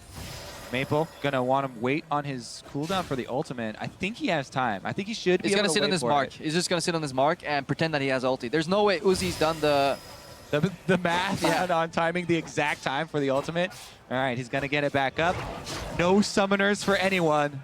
If he just needs to sit on the mark, CS with Q, worst case. Just mano a mano. He needs to keep this wave here. It's actually honestly a bad job pushing it. I mean, it is kind of difficult, right? Because Uzi's gonna use the CS lead for, again, the pressure. He wants to make his enemy come to him. Loving the sweep here as well, revealing Maple, or at least his silhouette, knowing where to plant the Q in the face. Look at he's always diagonally hiding behind the minions in range of the relic spawn. Kobe spawning at the screen. Yeah, I know. Well, I was waiting to finish on the relic spawn. But the other thing about waiting for the enemy to come to you is that, yes, you are going to be able to CS here under turret, but you can't take that fight now. There are all these extra range minions. Range minions are the ones that build up the most when they're building up these waves. And so that's why Maple here going for a little bit of extra harass, does get some down under the turret, but Uzi even got a nice Ren reset there. Yeah, he's looking to shift gears here, because obviously if he lets Maple CS first, it doesn't matter. He's 92. only 5 ahead. 93 right now. He's going to aggressively start going for CS. There's 12 that remain. It's going to be another wave still. Maple has ulti. Oh. Close to 11 as well. Could be a major breaking point. Does he have time for the Ignite to come up? The Summoner spells are actually really close too. No, it's not going to happen. 0 Summoner spells here and a lot of minions. Cannon trade. Look at Uzi just getting the security from the minion. 5 more. 4. 3. Maple has to go for it. Go. Uzi knows. He's just kiting him so well. He knows. Maple has to go for it. He's going to pop the ulti. 2 minions left for Uzi to get. Or 300 health on the get. Warlords, baby. Get it.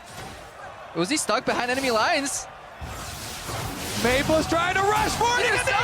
Oh!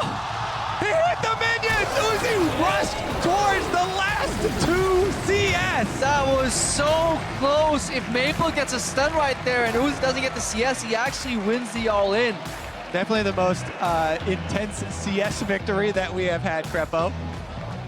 I mean, technically this year we've only had 2, so. And that one was a culling rush, so it is still quite competitive. Whew, that was really fun to watch. It really was. And he did have time for the Summoner to come back up. Just barely Ignite came up. He would have had him, but Uzi rushed straight for the minion. Uzi's awareness is just... It's so fun to track players that are this good at League of Legends. Here's the final moments again. It's to this point that Uzi gets, I guess, slightly scared. Maple is trying to work in auto attacks for the Warlords, but he's not getting stun stacks. Watch Uzi, though. It's like just on the edge of it. Goes for the... If that... Yeah, I mean, no words, right, Crepo? Right? That's just insane. If that was any less damage, or if he just misclicked on the minion right there, he would be dead, because there was 2 stacks on him and the third was coming. And the way that he's kiting around the cannon, he knows exactly what the game plan for Maple is, and he's trying to like play around this angry cannon that's rushing at him. He just barely kiting out on the outside. Great Uzi impersonation right there.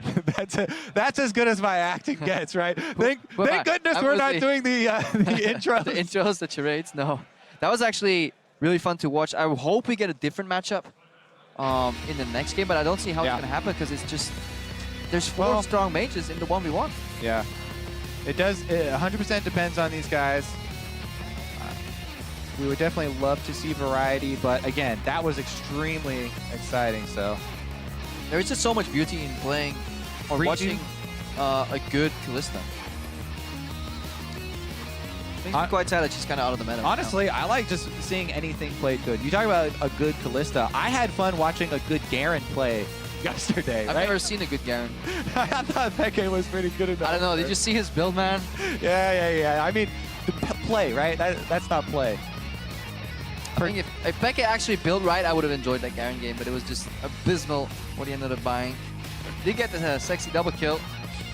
All right, well, back to this 1 versus 1. Maple did take that victory in the opener. This is a best of 3, by the way. That means if he takes this game, what does it mean, Crepo? What does it mean? It means he wins.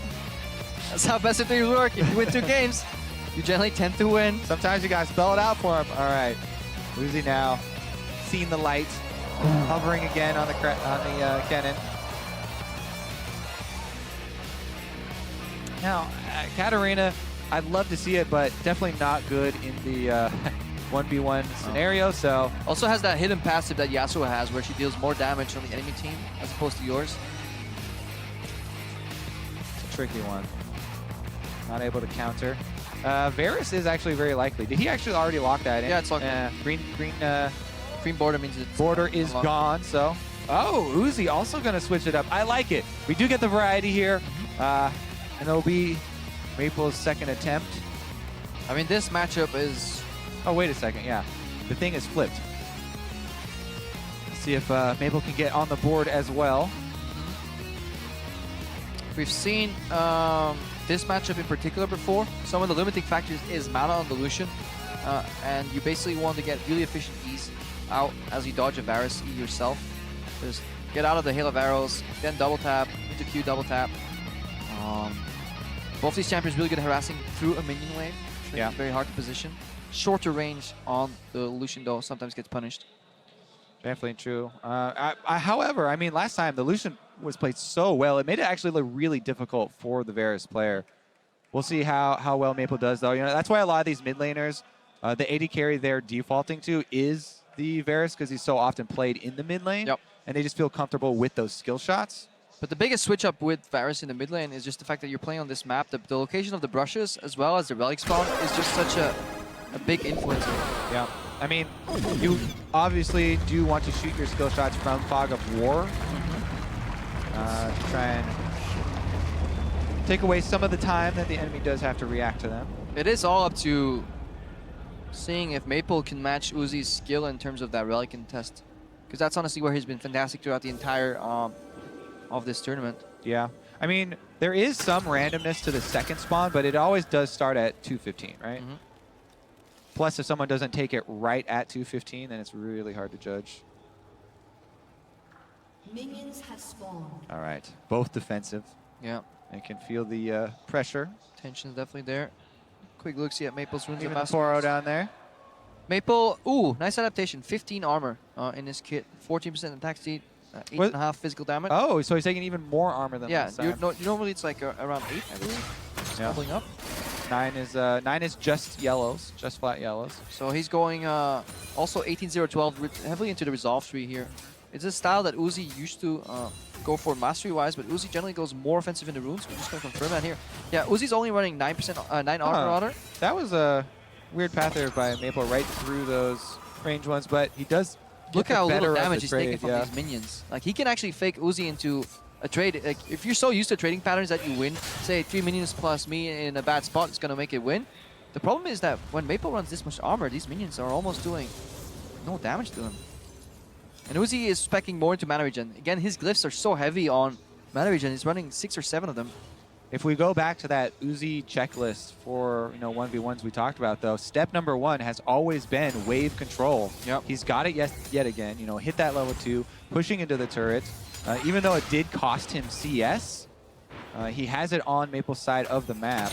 Maple looking for brush control Dead. again. Nice dash from Uzi. That's what you're looking for. And then the double tap maximum value for CS lost it, which he can leverage, just as you were saying, into minion push. Meanwhile, Maple, gotta compliment him for his dodges on the Qs that Uzi's been doing, but there's that relic contest you're talking about for Uzi. Tanking a cannon creep here, so Uzi's very happy with that. Ignite from Maple comes out. Resets. If Uzi can get away, it's good for the summer trade. Cool down there on the Q, so no arrow gonna come out in the chase. I love the flow though. He baits Maple to contest the brush, dodges the hail of arrows with his dash, gets the relic, and then baits the summoner right now. If Uzi can punish really quick right here, he's in a good spot. Good trade from the brush. Doesn't dodge at the very end, but still pretty nice one there. Maple actually pushing this one right into the turret, and Uzi may lose out. So creative from Uzi to wait instead of basing right there. Messes up some CS. Forces Maple to stay, however. But not a good dash. Almost predicts where it's going to come. He knows exactly where the hail of arrows goes mid animation, so he doesn't even have to look at where it's landing. Still though, Maple, pushes it in, does get that pretty decent CS lead. He's running low on mana now, so mana is definitely going to be more of an issue for the Varus at this stage than the Lucian. Yep, and definitely so. That plays into the Warlord's effect as well. If Uzi's not continuously getting poked, he will just eventually sustain up to 100%, just like Maple will. But then we're looking at higher mana for Uzi, full HP on both, and a Summoner's advantage. So that is what he is looking for right now. All right, the ranged minions also building up for Uzi this time around, so this exchange in the brush. Maple's gonna have to retreat into his brush because he tanked a lot of cannon shots there. Yeah, and he ran completely out of mana.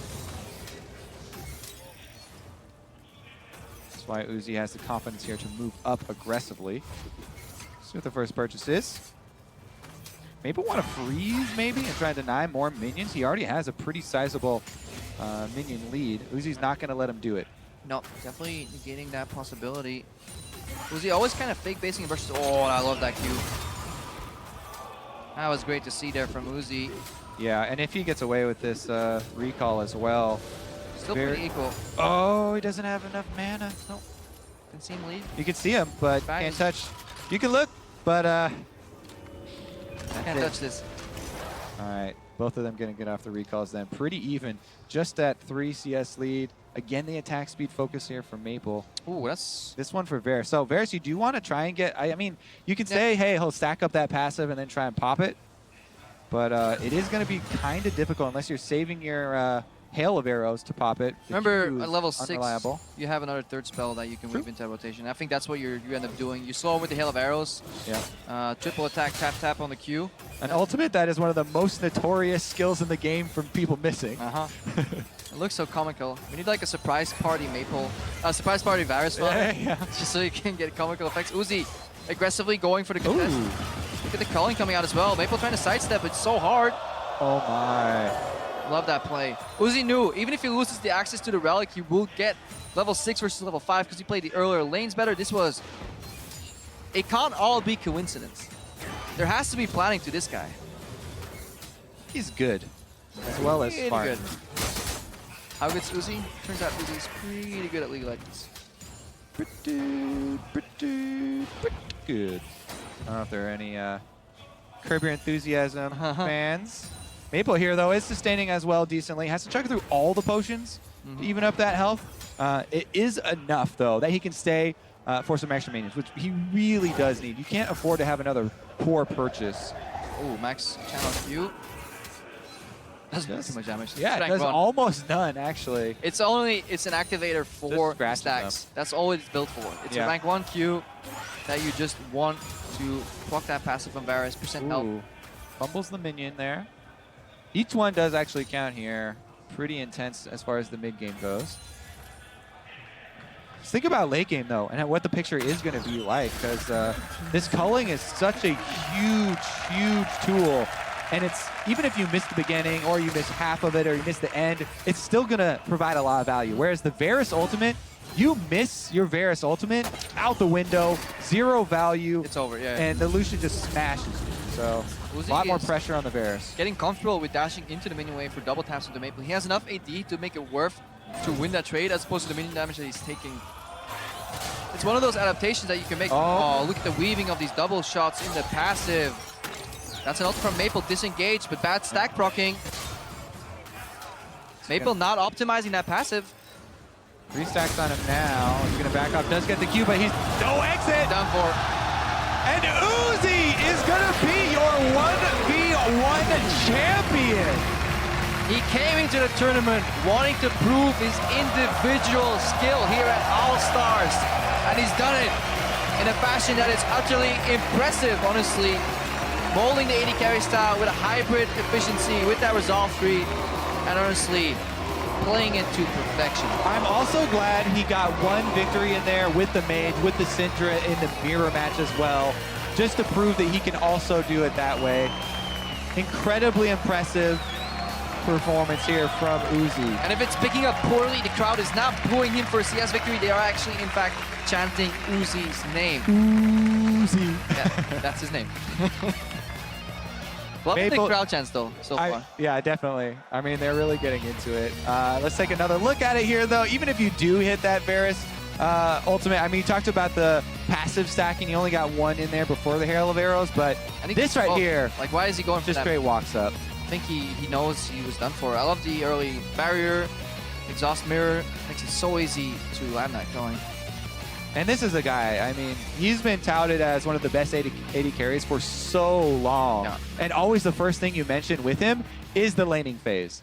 you know, obviously he has done a lot of really intense mechanical plays on the world stage, you know, in semifinals and stuff, but the laning phase has been one of the #1 things that everybody will list. Yeah, and especially if you go back in time and you look at some of the stuff he was pulling out, he was very kind of doing it first in terms of the laning phase. He was the first AD carry to kind of maximize, like weaving in auto attacks in between, trying to CS. Now everything is so common, you know, and AD carry has been solved a little bit, but for me, watching Uzi in his prime in the early days, like around Season 3 as well, it was just so beautiful to watch how far ahead he was of the other AD carries. Yeah, especially the animation canceling, because like, yeah, you know, there are some champions that animation canceling is super high value, and you notice it a bunch. And a lot of the AD carries, it's not quite to the same point like Riven or something like that. But it seems like every single AD carry champion that he plays, he's saving like that millisecond between the exchange, getting the auto off instantly after his spell. It's walking in the right pretty direction. to watch.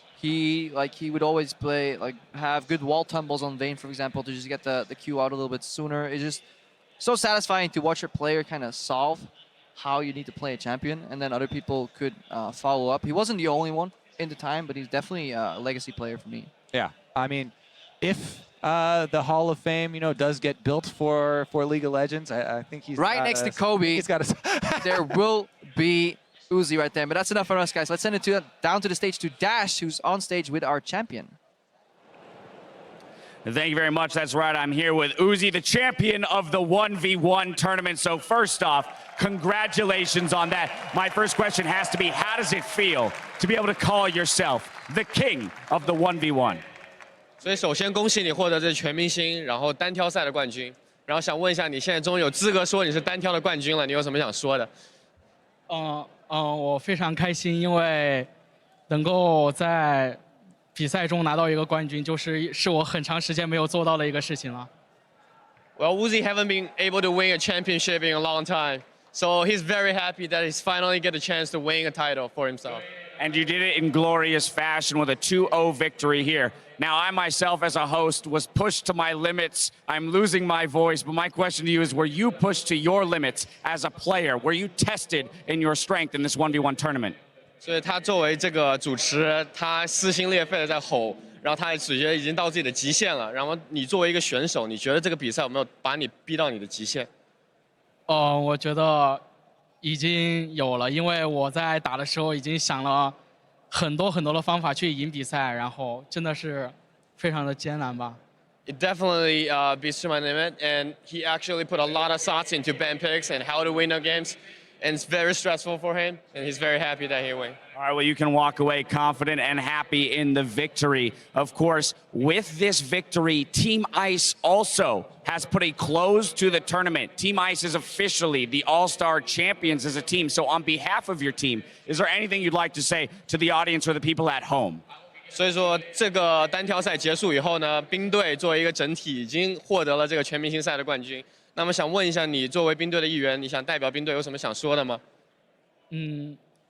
非常的开心，然后很感谢来到现场和看直播的粉丝们，谢谢你们。Thank you everyone very much.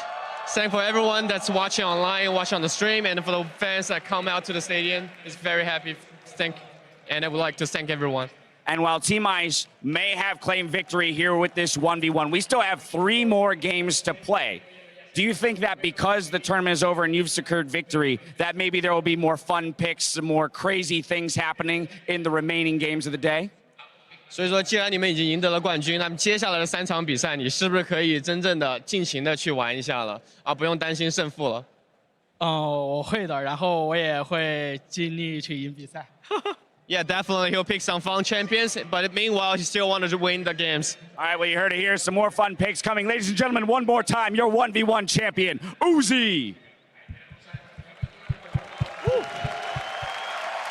打个招呼，挥挥手。And with that, we're going to head back up to the desk to close out the day. Oh, thank you.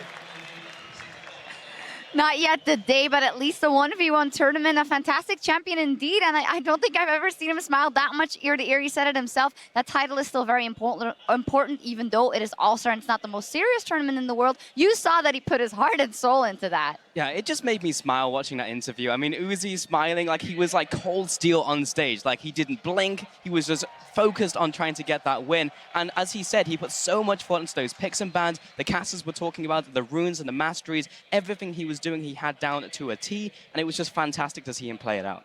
Yeah, I mean, even though All-Stars is All-Stars, I think the 1-on-1 tournament is full serious mode for pretty much all the pros here. So seeing him win it is definitely well-deserved. Definitely. Let's take a look at how he did it exactly. There was a very, very tense moment in both games, but in game one specifically that you guys wanted to talk about. Yeah, it was this one where Uzi was trading up against Maple, and Maple gets control of the brush, which was the most important thing here, right? Yeah, it's the new Kalista feature where her passive now misses or makes her auto attacks miss when the enemy champion or enemy unit goes out of sight. So in this specific scenario, it was quite unfortunate for Uzi, actually. Yeah. And I think he should have probably committed, but maybe he wasn't aware actually that this was happening, and he just thought that he was like surviving with a little bit of HP all the time. But it did make it super close for us. We're going to take a look at the actual win open in just a second, but it seemed to me that from 3 matches ago, we started to see that Uzi might be the biggest contender for the entire tournament, and it seems like that he got even better at playing the 1v1s and at his decision-making in these specific situations. Is that what makes a champion in the end? I mean, he just kind of got into the groove, right? Like, we saw a lot of players in round one just kind of not know, like, what they were doing, but Uzi came in with a plan all the way through the tournament, and it seemed like his pool was almost endless as well. Like, once you had 3 bans, you know how, like, a player plays. Going through round 1, round 2, you're like, okay, this is what he plays, take it off the table. But Uzi, he just was unbannable. Yeah, Reckless, not just in the picks, but also in mechanics. Is there anything you noticed that is so specific to Uzi? I know you said already you were playing tandem with him, and it's unreal the way he plays it. Yeah, when I was playing tandem with him, since we were playing Twitch, I wasn't having too much to do to begin with, so I was paying attention to how he was clicking, and he was like, he auto-attacked, and then he did 4 clicks in between the next auto-attack. And in the early game, that's a lot of time, but when you do that in the late game, that was like insane to watch, and yeah, I guess that quarter kill was mostly his work. But as for his mindset going into the tournament, like at least seeing it as an AD carry myself, I thought, you know, it makes sense. You play a lot of AD carries, and even though there's 3 bans, you still have like Illusion to default to or Kalista. But when he actually beat Xpeke in the Syndrome Mirror matchup, I was like yeah, this guy is next level, you know, because that was not what I was thinking about. I was like, okay, if someone bans out 3 ADs, I'm just gonna default into the tier 2 ones. But he was taking it to the next level by playing even an AP mage and beating a mid main. Yeah. So yeah, as I said, well-deserved win.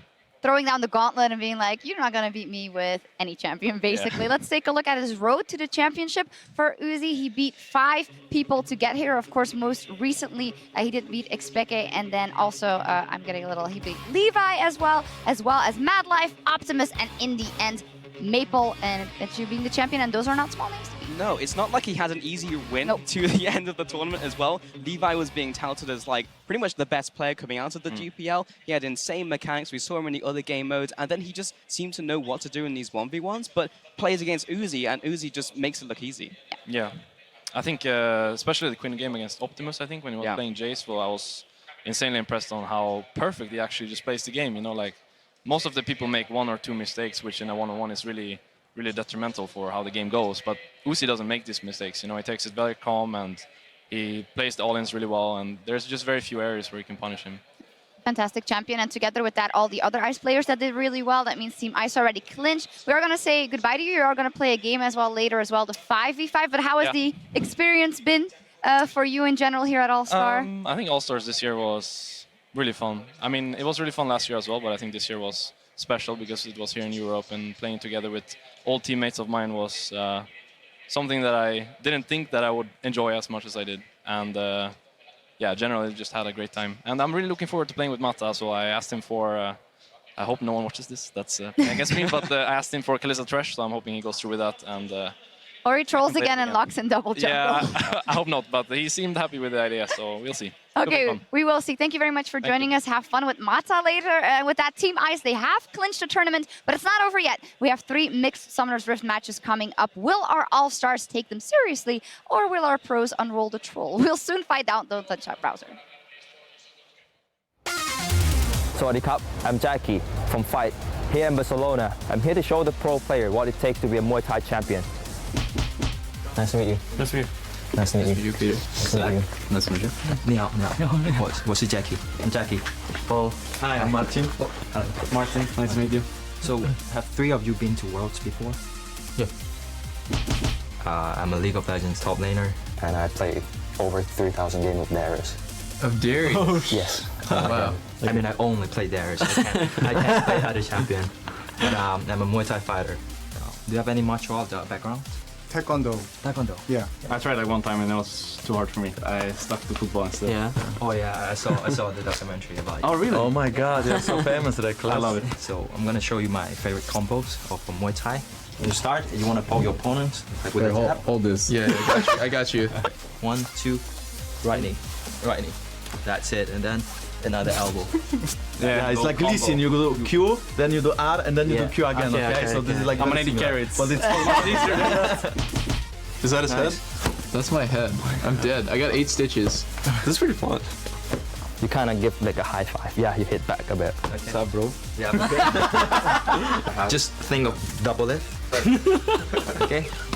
Okay, let's try. 1, 2. Whoa. Nice. When I say double lift, you hit so hard. No. Aim head.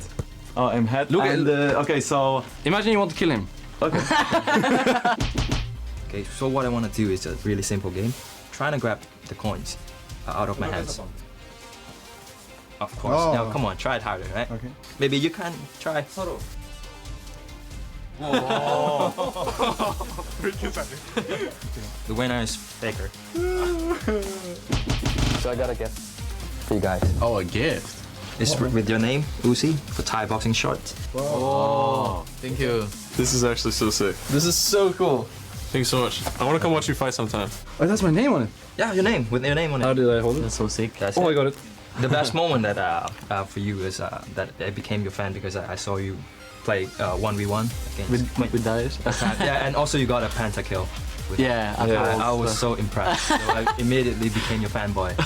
Really. Thank you. Really. Thanks a lot. Yeah. This is so cool. I can't believe it. Wear it during the match. You can wear it now. Yeah, I will wear it tomorrow. No, but we can't wear shorts, can we? Okay, let's ask for exception. I want to wear them. But Same. I could have worn them against Prey, then I would win with the Darius. God damn it. yeah. 1, 2, 3.